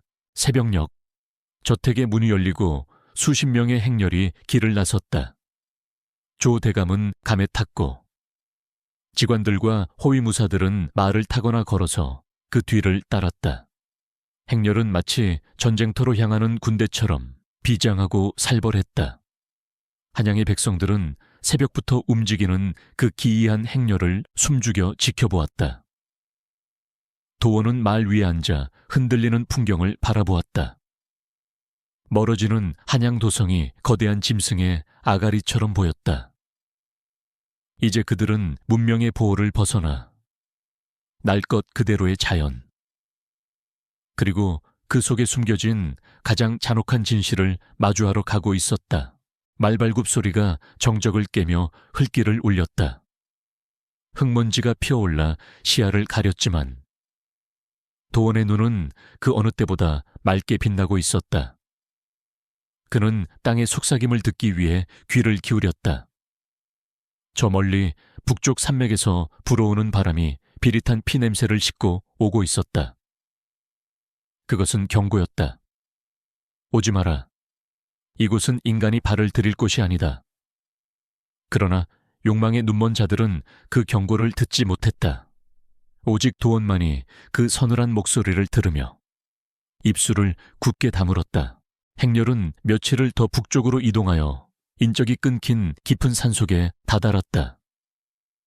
이곳의 산세는 한양 근처의 부드러운 능성과는 차원이 달랐다. 뾰족하게 솟은 봉구리들은 마치 맹수의 이빨처럼 하늘을 향해 으르렁거리고 있었고 계곡을 타고 흐르는 바람은 날카로운 칼날이 되어 살갗을 베는 듯했다. 나무들은 거친 바위 틈에 뿌리를 박고 뒤틀린 채 자라나 있어 마치 고통에 몸부림치는 망령들의 형상을 하고 있었다. 도원은 말에서 내려 땅을 밟았다. 발바닥을 통해 전해지는 기운은 차갑고 공격적이었다. 이곳은 사람을 품어주는 어머니의 땅이 아니라 사람을 시험하고 거부하는 전사의 땅이었다. 자, 어디 한번 둘러보거라. 조 대감의 명령이 떨어지자 지 씨와 다른 직관들은 허둥지둥 패처를 꺼내 들고 산을 오르기 시작했다. 그들은 조 대감의 눈에 들기 위해 경쟁적으로 명당을 찾으려 혈안이 되어 있었다. 그러나 도원은 움직이지 않고 제자리에 서서 산 전체의 흐름을 읽었다. 눈앞에 보이는 봉구리의 형세보다 중요한 것은 산맥이 흘러온 근원, 즉 내룡 라이롱의 기운을 파악하는 것이었다. 이 산은 백두대간의 거친 기운이 그대로 뻗어 내려와 뭉친 곳으로, 그 기세가 너무 강하여 웬만한 사람은 감당할 수 없는 곳이었다. 한참 후 지 씨가 숨을 헐떡이며 내려와 조 대감 앞에 엎드렸다. 대감마님 찾았습니다.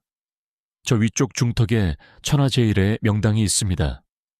지 씨가 가리킨 곳은 좌우로 산줄기가 감싸고 앞이 탁 트인, 겉보기에는 아주 그럴듯한 자리였다. 조 대감의 눈이 번뜩였다. 그는 도원을 돌아보며 물었다. 네 생각은 어떠냐? 도원은 지 씨가 가리킨 곳을 잠시 응시했다. 화려해 보이지만 실속이 없는 땅이었다. 바람을 막아줄 장풍 창풍이 되지 않아 생기가 흩어지는, 소위 바람 구멍이라 불리는 흉지였다. 그곳은 용이 승천하는 형상이 아니라 바람을 맞고 추락하는 형상입니다. 도원의 차분한 목소리에 지 씨의 얼굴이 불그락푸르락해졌다. 내 이놈 내까짓게 뭘 안다고 감히. 도원은 흔들리지 않고 말을 이었다. 저곳에 묘를 쓰면 3년 안에 광풍이 불어 봉분이 깎여 나갈 것이고 집안에는 풍파가 끊이지 않을 것입니다. 겉모습에 현혹되어서는 안 됩니다. 조 대감은 도원의 말에 지 씨를 차갑게 노려보았다. 지 씨는 억울한 듯 변명하려 했으나 조 대감의 솥을 퍼런 눈빛에 입을 다물 수밖에 없었다. 그럼 너는 어디를 보았느냐? 조 대감이 물었다. 도원은 잠시 망설였다. 사실 그는 산초입에서 작지만 아주 귀한 명당 하나를 발견했었다. 그곳은 거친 산세 속에서도 유일하게 바람이 잠들고 햇볕이 따뜻하게 모이는 금계포란형 진지바우루안싱, 금달기 알을 품은 형상의 명당이었다. 그곳에 조상을 모시면 큰 부귀영화는 없더라도 자손들이 건강하고 화목하게 대대로 평안을 누릴 수 있는 곳이었다. 도원은 이것이 조 대감을, 그리고 그로 인해 고통받을 백성들을 구원할 마지막 기회일지도 모른다고 생각했다. 도원은 조 대감을 그곳으로 안내했다. 덤불을 헤치고 들어선 작은 공터는 거짓말처럼 포근했다. 거친 바람 소리도 이곳에서는 잦아들었고 흙은 검고 윤기가 흘렀다. 이곳입니다. 비록 천하를 호령할 왕의 자리는 아니오나 대대로 집안의 평안과 안녕을 지켜줄 귀한 땅입니다. 욕심을 버리고 이곳에 터를 잡으신다면 가문의 복이 오래도록 이어질 것입니다. 도원은 진심을 담아 권유했다. 탐욕을 내려놓고 평범한 행복을 택하라는 묵직한 조언이었다. 조 대감은 그 땅을 훑어보았다. 확실히 기운이 좋다는 것은 문외한인 그가 보아도 느낄 수 있었다. 하지만 그의 표정은 이내 싸늘하게 식었다. 그는 도원을 비웃듯 코웃음을 쳤다. 평안 안녕, 내가 고작 그따위 것을 얻으려고 이 먼 길을 온 줄 아느냐. 조 대감은 흙을 한 줌 쥐었다가 거칠게 뿌려버렸다. 이런 땅은 시골 촌부나 장사치들에게나 어울리는 곳이다. 나는 세상을 쥐고 흔들 힘을 원한다. 내 발 아래 모든 것을 굴복시킬 압도적인 힘 말이다. 도원은 가슴이 내려앉았다. 예상은 했지만 조 대감의 욕망은 구제불능의 수준이었다. 그는 평화로운 삶보다 파괴적인 권력을 원하고 있었다. 도원은 깨달았다. 이 자에게는 선한 땅이 보이지 않는다. 아니, 보여줘도 그 가치를 알아보지 못한다. 스스로 파멸을 선택한 자를 구원할 방법은 없었다. 도원의 눈빛이 서서히 변했다. 이제 남은 것은 하나뿐이었다. 그가 그토록 원하는 힘을 보여주는 것. 그 힘이 결국 그를 집어삼킬지라도 말이다. 대감마님께서 진정으로 원하시는 것이 천하를 뒤흔들 힘입니까? 도원의 질문에 조 대감은 고개를 끄덕였다. 그렇다. 설령 그것이 금기시된 땅이라 해도 상관없다. 도원은 깊은 한숨을 내쉬고는 손을 들어 산의 가장 높고 험한 봉구리 너머를 가리켰다. 그곳은 짙은 안개에 쌓여 신비롭고도 위압적인 기운을 뿜어내고 있는 곳이었다. 저 너머에 대감마님께서 찾으시는 땅이 있습니다. 도원의 목소리는 낮게 깔렸다. 하지만 그곳은 양날의 검과 같습니다. 천하를 얻을 수도 있지만 그 대가로 모든 것을 잃을 수도 있는 위험한 땅입니다. 도원의 경고는 오히려 조대감의 호기심과 정보욕을 자극했다. 위험하다는 말은 곧 강력하다는 말과 동의어로 들렸기 때문이다. 조대감의 눈이 탐욕으로 이글거렸다. 안내하라. 그 대가가 무엇이든 나는 감당할 준비가 되어 있다. 도원은 앞장서서 험한 산길을 올랐다. 그의 발걸음은 무거웠다. 그는 지금 한 인간을 파멸의 구렁텅이로 안내하고 있었다. 하지만 그것은 도원의 아기가 아니었다. 그것은 땅과 사람이 맺는 인과응보의 섭리였다. 조대감은 자신의 욕망을 투영할 땅을 원했고 도원은 그저 그 욕망에 걸맞은 땅을 보여줄 뿐이었다. 산을 오를수록 바람은 더욱 거세졌고 하늘에는 먹구름이 몰려와 주위를 어둑하게 만들었다. 마치 산신령이 놓아여 이들의 앞길을 막으려는 듯했다. 지씨와 다른 직원들은 힘에 부쳐 뒤처졌지만 조대감은 괴력을 발휘하여 도원의 뒤를 바짝 쫓았다. 권력에 대한 집착이 그를 움직이는 원동력이었다. 마침내 그들은 정상 부근의 기이한 지형에 도착했다. 안개가 걷히며 드러난 그곳의 풍경은 숨이 막힐 정도로 압도적이었다. 거대한 바위들이 마치 용이 꿈틀거리는 듯한 형상을 하고 있었고 그 중심에는 묘하게 붉은 빛이 도는 흙이 드러나 있었다. 이곳입니까? 조, 대감의 목소리가 흥분으로 떨렸다. 그는 눈앞의 광경에 매료되어 넋을 잃고 있었다. 도원은 말없이 고개를 끄덕였다. 이곳은 풍수지리에서 말하는 살룡샤롱의 형국이었다. 겉모습은 천하를 호령할 비룡의 모습과 흡사했으나 그 기운이 너무 강하고 사나워 주인의 목을 조르는 형상이었다. 강력한 권력을 가져다 주되 결국에는 피를 부르고 집안을 멸문지와 미에멘츠 워로 이끄는 저주받은 땅. 그러나 겉보기에는 너무나 아름답고 웅장하여 욕심 많은 자들은 결코 그 유혹을 뿌리칠 수 없는 마의 터였다. 도원은 조대감의 뒷모습을 바라보며 생각했다. 당신이 선택한 것입니다. 나는 경고했고 당신은 무시했습니다. 이제 이 땅이 당신의 탐욕을 심판할 것입니다. 바람이 윙윙거리며 귓가를 스쳤다. 그것은 마치 앞으로 벌어질 비극을 미리 애도하는 곡소리처럼 들렸다. 도원은 자연의 냉혹한 심판자로서 그리고 슬픈 목격자로서 그 자리에 서 있었다. 조대감은 이미 승리에 취한 듯 광소 쿠앙샤오를 터뜨리며 그 땅으로 걸어 들어갔다. 그곳이 자신의 무덤이 될 줄은 꿈에도 모른 채 안개가 완전히 걷히자 드러난 그 땅의 형상은 숨이 멎을 만큼 아름답고도 요사스러웠다. 붉은 단풍으로 물든 산봉우리들이 마치 춤추는 여인의 옷자락처럼 그곳을 감싸고 있었고 발 아래로는 굽이치는 강물이 한 마리의 거대한 뱀처럼 반짝이며 흐르고 있었다. 누가 보아도 천하의 절경, 주애증이라 칭송할 만한 곳이었다. 조대감은 그 압도적인 풍광에 취해 입을 다물지 못했다. 그의 눈에는 이미 저 아래 펼쳐진 세상이 자신의 발밑에 꿇어 엎드린 신하들처럼 보이고 있었다. 그러나 도원의 눈에 비친 풍경은 전혀 달랐다. 붉게 물든 단풍은 피를 머금은 듯 섬뜩했고 반짝이는 강물은 땅의 생기를 훔쳐 달아나는 도둑의 형상이었다. 무엇보다 그 땅의 중심인 혈 액슈의 자리는 흙이 지나치게 붉고 습했다. 그것은 땅이 병들어 피를 토하고 있는 징조인 혈토시의 투였다. 겉으로는 화려한 비단 옷을 입고 있지만 속은 썩어 문드러진 시체와 다를 바 없는 땅.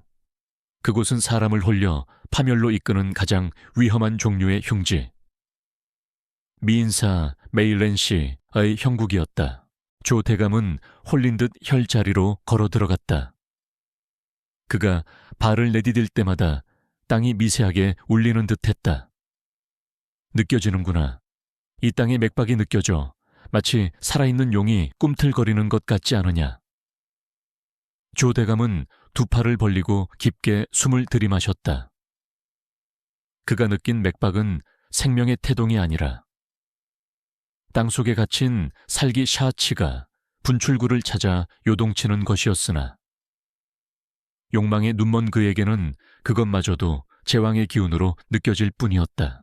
뒤늦게 올라온 지 씨와 다른 직원들도 그 광경을 보고 넋을 잃었다. 지 씨는 풍수를 조금이나마 볼 줄 아는 자였기에 이 땅의 기운이 심상치 않음을 본능적으로 감지했다. 아름다움 뒤에 숨겨진 서늘한 살기가 등골을 스치고 지나갔기 때문이다. 그는 흠칫하며 도원을 쳐다보았다. 도원은 무표정한 얼굴로 그저 서 있을 뿐이었다. 지 씨는 갈등했다. 바른 대로 구하면 조대감의 기분을 거슬러 목이 달아날 수도 있었고 침묵하면 훗날 닥칠 재앙에 대한 책임을 져야 할지도 몰랐다. 그때 조대감이 뒤를 돌아보며 물었다. 어떠냐? 내 눈에는 이보다 더 완벽한 자리는 없어 보인다. 너희들 눈에도 그러하냐? 그의 목소리에는 이미 확신이 차 있었고 동의하지 않는 자는 용서치 않겠다는 무언의 압박이 서려 있었다. 지 씨는 침을 꿀꺽 삼켰다. 공포가 양심을 눌렀다. 그는 바닥에 납작 엎드렸다. 지당하신 말씀입니다. 이는 하늘이 내린 자리요. 대감마님의 홍복입니다. 이런 명당은 제 평생 처음 봅니다. 지 씨의 아첨에 다른 직관들도 앞다퉈 찬사를 쏟아냈다. 용이 여의주를 물고 승천하는 형상입니다. 천년에 한 번 나올까 말까 한 대명당입니다. 그들의 입에서 나오는 말들은 모두 거짓이었으나 조 대감에게는 세상에서 가장 달콤한 음악처럼 들렸다. 그는 만족스러운 웃음을 터뜨리며 도원을 바라보았다. 내 놈은 왜 말이 없느냐? 네가 안내한 곳이지 않느냐? 도원은 천천히 조 대감에게 다가갔다. 그의 발걸음은 장례 행렬을 따르는 상주처럼 무거웠다. 대감마님, 이 땅은 분명 강력한 힘을 가지고 있습니다. 이곳에 조상을 모시면 발복 파후 이 벼락처럼 빠르고 강하게 일어날 것입니다. 도원의 말에 조 대감의 눈이 더욱 빛났다. 벼락처럼 빠르다라. 아주 마음에 드는구나. 효나. 도원은 잠시 말을 멈추고 조 대감의 눈을 똑바로 응시했다. 그 힘은 너무나 강하고 날카로워. 자칫하면 그 힘을 쓰는 주인마저 베어버릴 수 있습니다. 불꽃은 화려하지만 가장 밝게 타오를 때 순식간에 재가 되어 사라지는 법입니다. 그래도 이 땅을 원하십니까? 그것은 도원이 할 수 있는 최후의 경고이자 조 대감의 운명을 결정짓는 마지막 질문이었다. 조 대감은 도원의 눈을 들여다보았다. 그 깊고 고요한 눈동자 속에 비친 자신의 모습은 광기에 사로잡힌 괴물 같았다. 잠시 멈칫하던 그는 이내 입꼬리를 비틀어 올렸다. 제가 되어도 좋다. 단 한 번이라도 천하를 내 발 아래 둘 수 있다면 그깟 대가는 아무것도 아니다. 나는 가늘고 길게 사는 촌부가 되느니 짧더라도 세상을 불태우는 태양이 되겠다. 그의 대답은 확고했다. 그는 스스로 파멸의 길을 선택한 것이다. 도원은 마음속으로 깊은 탄식을 내뱉었다. 인간의 욕망이란 이토록 무서운 것이었다. 죽음조차 불사하게 만드는 그 맹목적인 갈망 앞에서 어떤 이성적인 충고도 무의미했다. 도원은 고개를 숙였다.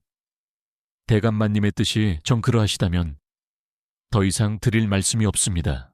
조 대감은 허리춤에서 자신의 이름이 새겨진 옥로유루 장식을 꺼내 혈자리에 꽂았다. 푹 하고 땅이 뚫리는 소리가 났다. 순간 도원의 귀에는 땅이 비명을 지르는 소리가 들렸다. 땅속 깊은 곳에서 붉은 도끼가 뿜어져 나와 조 대감의 다리를 휘감아 올랐다. 그러나 조 대감은 그것을 느끼지 못하고 오히려 승리감에 도취되어 하늘을 향해 포효했다. 이제 천하는 내 것이다. 내 아들이 왕이 되고 내 가문이 영원토록 이 나라를 지배할 것이다. 산봉우리에 걸린 해가 붉게 타오르며 지고 있었다. 저녁 노을이 산 전체를 붉게 물들이자 아름답던 풍경은 순식간에 피바다처럼 변했다. 바람 소리는 더욱 거세져 마치 귀곡성 구이쿠샹처럼 들렸다. 지씨와 직관들은 그 기이한 광경에 오싹함을 느꼈지만 감히 고개를 들지 못했다.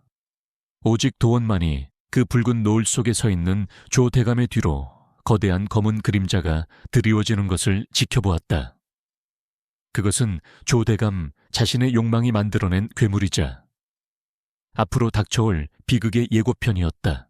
당장 사람을 불러라. 한시가 급하다. 내일 당장 선친의 묘를 이장할 것이다. 조 대감의 명령이 산울림처럼 퍼져나갔다.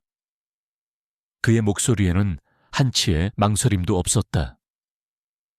그는 이미 이성의 끈을 놓아버린 상태였다. 이 땅이 주는 환각에 취해 그는 자신이 신이라도 된 양 착각하고 있었다. 도원은 조용히 뒤로 물러났다. 그의 역할은 끝났다. 그는 길을 보여주었고 선택은 주인이 했다. 이제 남은 것은 땅이 그 대가를 청구하는 과정을 지켜보는 것뿐이었다. 도원은 자신의 손을 내려다보았다.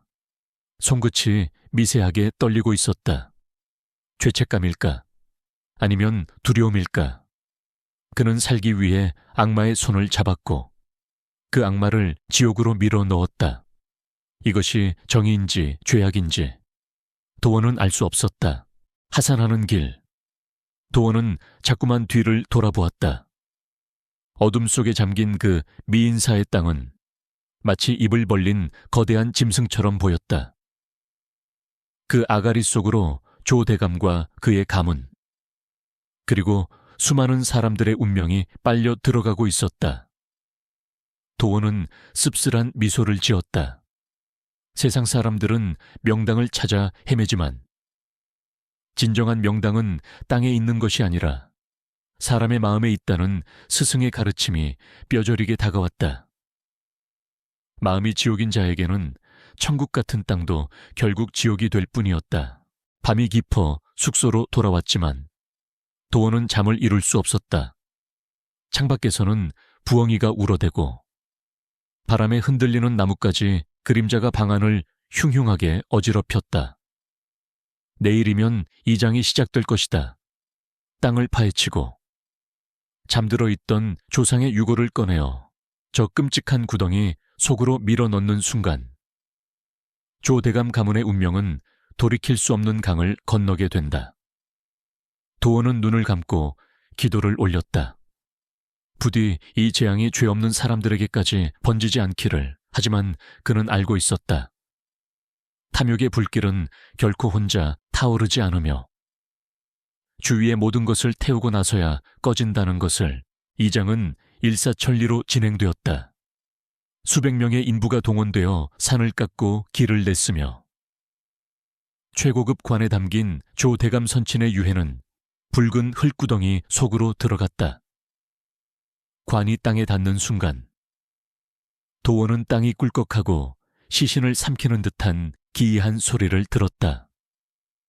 주위의 인부들은 단순히 흙이 무너지는 소리라 여겼지만 도원에게는 그것이 굶주린 짐승이 먹이를 씹어 삼키는 포식의 소리처럼 들렸다. 하늘에서는 까마귀 떼가 불길하게 울어댔지만 조대감은 그것조차 길조라며 호탕하게 웃어넘겼다. 그는 이미 자신의 승리를 확신하고 있었다. 처음 1년 동안 조대감의 확신은 현실이 되는 듯했다. 묘를 쓴 직후부터 조정에는 기이한 바람이 불었다. 조대감의 정적들이 줄줄이 역모에 휘말리거나 급사했고 그의 권세는 하늘을 찌를 듯 솟구쳤다. 왕조차도 조대감의 눈치를 보며 국사를 논의해야 할 정도였다.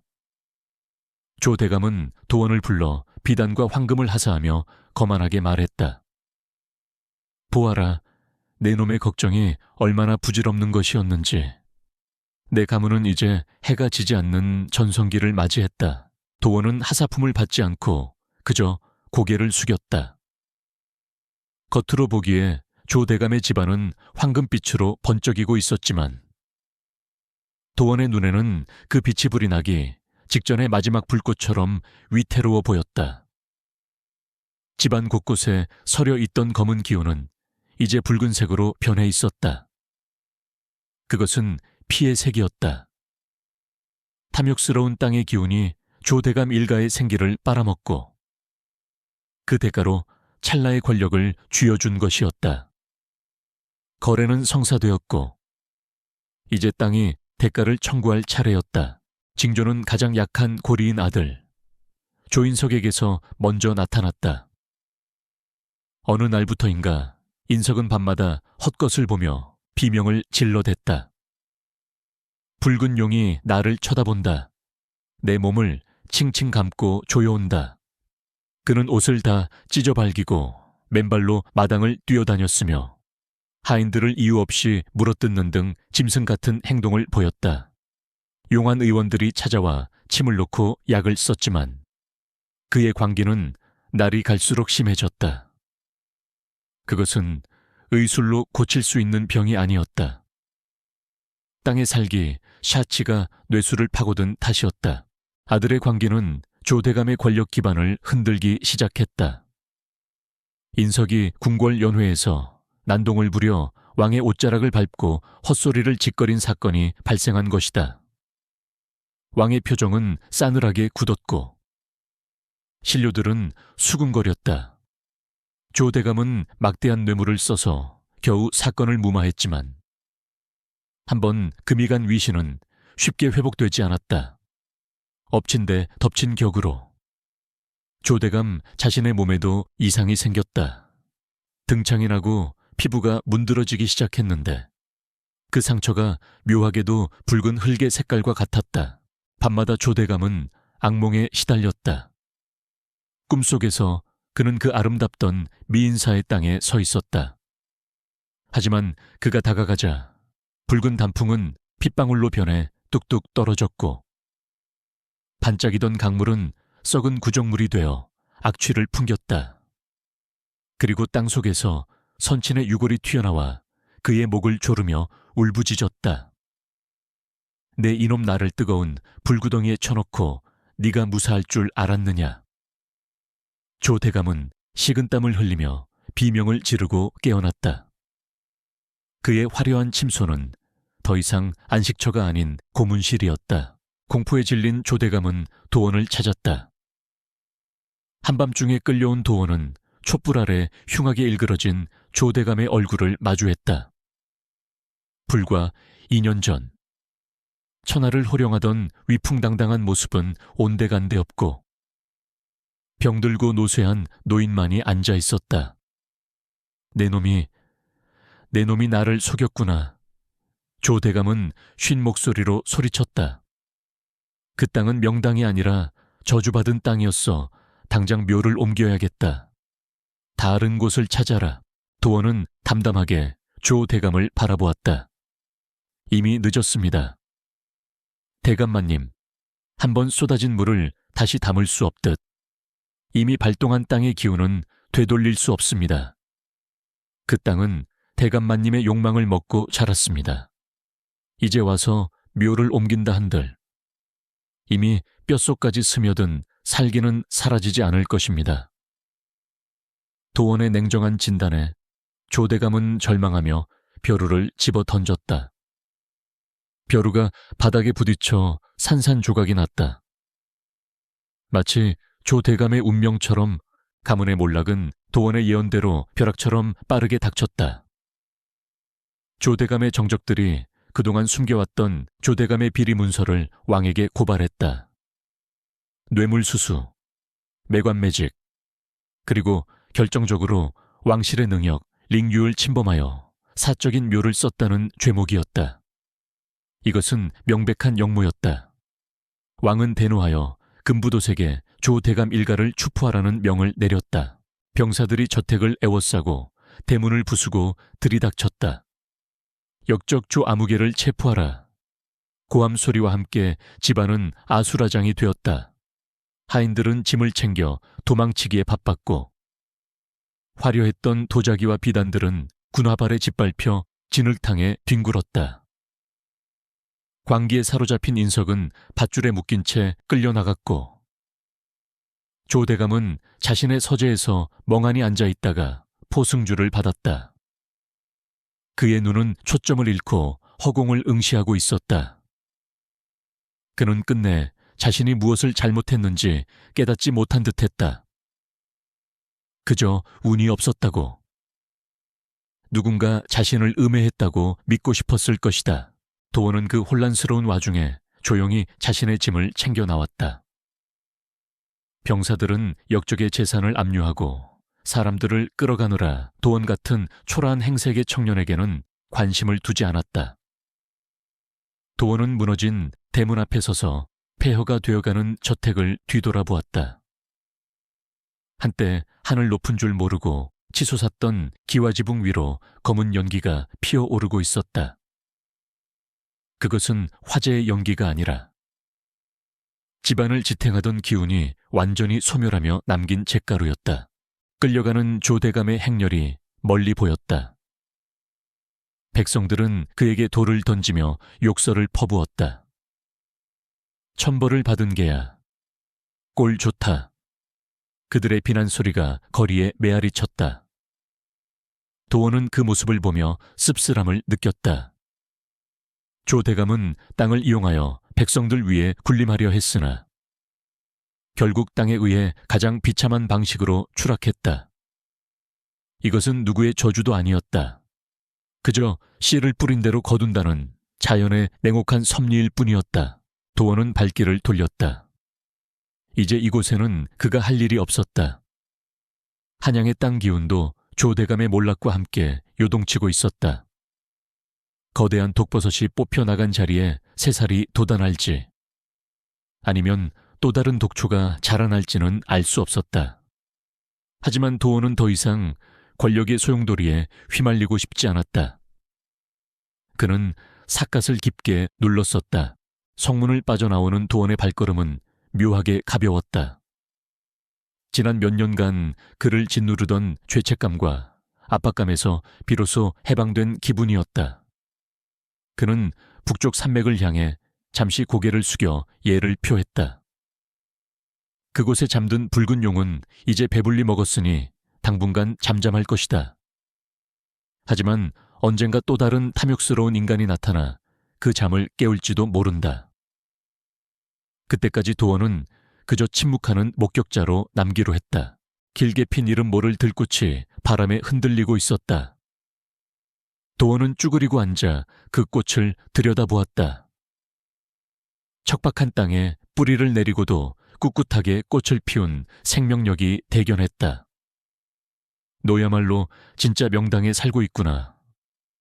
도원은 혼잣말을 중얼거리며 옅은 미소를 지었다. 화려한 궁궐보다, 권세가의 무덤보다 생명이 움트는 이 작은 흙 한 줌이 더 위대하다는 것을 그는 이제 온몸으로 이해하고 있었다. 도원은 다시 길을 떠났다. 이번에는 도망치는 길이 아니라 진정으로 자신이 머물 곳을 찾는 여정이었다. 한양을 떠난 도원은 남쪽으로 발길을 돌렸다. 목적지는 없었다. 그저 바람이 부는 대로, 물이 흐르는 대로 걸음을 옮길 뿐이었다. 권력에 비정한 칼바람이 불던 도성과 멀어질수록 도원의 가슴을 짓누르던 무거운 돌덩이도 조금씩 가벼워졌다. 그는 더 이상 삿갓으로 얼굴을 가리지 않았다. 그의 눈빛은 깊어졌으나 예전처럼 날카롭지 않았고 입가에는 편안한 미소가 머물러 있었다. 길 위에서 마주치는 사람들은 그를 그저 평범한 유랑객이나 수행을 하는 거사 주슈쯤으로 여겼다. 아무도 그가 한때 나라를 뒤흔든 권세가의 흥망성쇠를 주도했던 직관이라는 사실을 알아보지 못했다. 계절이 2번 바뀌고 나서야 도원은 어느 이름 없는 산골 마을에 멈춰 섰다. 그곳은 첩첩산중이라 벼슬아치들의 발길이 닿지 않는 곳이었고 주민들은 화전을 일구며 소박하게 살아가고 있었다. 도원이 이곳에 멈춘 이유는 마을 어귀의 작은 언덕 때문이었다. 마을 사람들은 그곳을 돌무덤이라 부르며 쓸모없는 땅이라 여겼다. 돌이 많아 농사를 짓기 힘들고 지형이 투박하여 집을 짓기에도 마땅치 않아 보였기 때문이다. 하지만 도원의 눈에는 다르게 보였다. 그 언덕은 겉보기에는 거칠었지만 땅속 깊은 곳에서는 따뜻하고 은은한 기운이 솟아나고 있었다. 그것은 화려한 명당처럼 재물을 불러오거나 권력을 주는 기운은 아니었다. 대신 상처 입은 마음을 어루만지고 지친 몸을 쉬게 하는 치유의 기운이었다. 마치 늙은 거북이가 벼틀 쬐며 졸고 있는 듯한 금구몰리, 진구이메이니의 형상이었다. 도원은 그곳에 작은 오두막을 짓기로 결심했다. 더 이상 남의 모이자리를 봐주는 것이 아니라 자신이 머물 살 땅을 찾은 것이다. 도원은 직접 돌을 나르고 흙을 개어 집을 지었다. 화려한 기와집이 아닌 비바람만 겨우 피할 수 있는 초라한 토굴에 가까웠다. 하지만 도원은 그 어느 때보다 행복했다. 아침이면 새소리에 잠을 깨고 낮에는 텃밭을 일구며 흙을 만졌다. 흙은 더 이상 그에게 고통스러운 비명을 지르지 않았다. 도원이 욕심을 버리고 땅을 대하자 땅 또한 도원에게 자신의 가장 부드러운 속살을 내어주었다. 그는 흙냄새 속에서 어머니의 품과 같은 평온함을 느꼈다. 마을 사람들은 처음에는 외지인인 도원을 경계했지만 그의 성실하고 온화한 모습에 차츰 마음을 열었다. 도원은 자신이 직관이라는 사실을 굳이 밝히지 않았다. 다만 마을에 작은 문제가 생길 때마다 슬며시 도움을 주곤 했다. 우물을 파도 물이 나오지 않아 고생하는 이웃에게는 저기 버드나무 아래가 흙이 축축하니 한번 파보시구려 라고 넌지시 일러주었고 밤마다 아이가 울어대 잠을 못 자는 집에는 장독대 위치를 조금 옮기면 바람이 잦아들 것 같소 라고 조언했다. 도원의 말대로 하면 신기하게도 마른 땅에서 물이 솟고 아이의 울음이 뚝 그쳤다. 마을 사람들은 도원을 눈밝은 김처사라고 부르며 따랐다. 그들은 도원에게 닭이나 달걀 같은 소박한 답례품을 가져왔다. 도원은 그것들을 사양하지 않고 감사히 받았다. 그것은 뇌물이 아니라 정칭이었다. 조 대감의 저택에서 보았던 수만 금의 뇌물보다 이웃 할머니가 건네주는 삶은 고구마 몇 개가 도원에게는 더 값지고 따뜻했다. 어느 날 마을의 젊은 부부가 도원을 찾아왔다. 그들은 새로 집을 지으려는데 어디가 좋은지 봐달라고 부탁했다. 부부는 쭈뼛거리며 가진 돈이 없어 좋은 땅을 살 형편이 못 된다고 걱정했다. 도원은 웃으며 그들을 데리고 마을 뒤편에 양지바른 곳으로 갔다. 그곳은 땡볕이 내리쬐는 평범한 비탈길이었다. 여기에 집을 지으시오. 바람이 순하게 돌고 흙이 단단하니 비가 와도 무너지지 않고 겨울에도 훈훈할 것이오. 젊은 남편이 물었다. 이곳이 부자가 되는 명당입니까? 도원은 고개를 저었다. 아니요. 이곳은 부자가 되는 땅은 아닙니다. 하지만 부부가 검은 머리 팥불이 될 때까지 서로 아끼며 살 수 있는 땅입니다.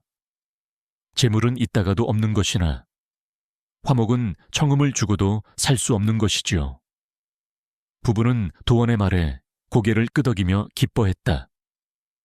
도원은 그들의 뒷모습을 보며 생각했다.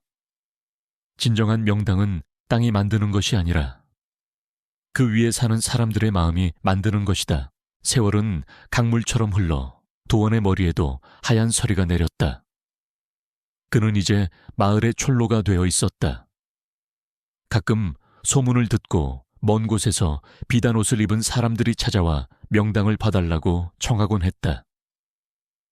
개중에는 거금을 싸들고 와서 제왕의 땅을 묻는 이들도 있었다. 그럴 때마다 도원은 그들을 쫓아내지 않고 툇마루에 앉혀 시원한 냉수한 사발을 건넸다. 그리고 조용히 타일렀다. 보시오. 손님, 땅은 욕망을 심는 곳이 아니라 생명을 심는 곳이오. 죽은 자를 위해 산 자의 터전을 해치지 마시오. 당신이 지금 편안하게 숨쉬고 발 뻗고 잘 수 있는 곳, 그곳이 바로 천하제일의 명단기요. 도원의 눈빛이 너무나 맑고 깊어서 욕심에 눈이 멀었던 사람들도 그 앞에서는 부끄러움을 느끼고 빈손으로 돌아갔다. 도원은 그렇게 세상의 욕망을 잠재우는 파수꾼 역할을 하며 늙어갔다. 어느 늦가을 오후, 도원은 자신의 오두마가 평상에 누워지는 해를 바라보고 있었다. 붉은 노을이 하늘을 물들이고 있었지만 예전 미인사의 땅에서 보았던 그 핏빛 노을과는 달랐다. 오늘의 노을은 하루를 열심히 살아낸 생명들에게 주는 따뜻한 위로의 빛이었다. 바람이 불어와 마른 낙엽들이 춤을 추었다. 도원은 눈을 감고 땅의 소리에 귀를 기울였다. 땅은 더 이상 울거나 비명을 지르지 않았다. 대신 콩닥콩닥 규칙적이고 평온한 심장 박동 소리를 들려주었다. 그것은 마을 아이들이 뛰어노는 소리였고 농부들이 땀 흘려 일하는 소리였으며 이름 모를 풀벌레들이 노래하는 소리였다. 도원은 그 소리가 참으로 듣기 좋다고 생각했다. 평생을 땅의 아픔과 함께 살아왔던 그였기에 이 평범한 평화가 얼마나 기적 같은 일인지 누구보다 잘 알고 있었다. 이제 되었다. 도원은 마음속으로 되뇌었다. 죽을 땅을 찾아 헤매던 아이는 이제 살 땅에 뿌리를 내리고 안식을 찾았다. 그는 자신이 가진 특별한 능력이 저주가 아니라 축복이었음을 깨달았다. 그 눈이 있었기에 죽음의 유혹을 피해 생명의 길을 찾을 수 있었고 탐욕의 허망함을 깨닫고 진정한 행복의 의미를 알게 되었기 때문이다. 도원의 입가에 옅은 미소가 번졌다. 몸이 나른해지며 땅과 하나가 되는 느낌이 들었다. 마치 흙으로 빚어진 인형이 다시 흙으로 돌아가는 것처럼 자연스럽고 편안했다. 그는 스승이었던 노승의 마지막 모습을 떠올렸다. 그리고 먼 옛날 고향집 마당에서 자신을 기다리던 어머니의 따뜻한 품을 떠올렸다. 그 모든 그리운 것들이 저 붉은 노을 너머에 있었다. 바람이 불어와 도원의 하얀 수염을 어루만지고 지나갔다. 평상 위에 누운 노인의 숨소리가 점차 잦아들며 대지의 호흡과 하나로 섞여 들어갔다. 오두막 뒤편에 참나무 숲이 쏴 하고 바람에 흔들리며 자장가를 불러주었다. 죽을 땅과 살 땅을 알아보던 아이의 긴 여행은 가장 평범하고 따뜻한 이 작은 언덕 위에서 비로소 아름다운 마침표를 찍었다. 땅은 말이 없었으나 그를 포근하게 안아주었다. 그것으로 충분했다.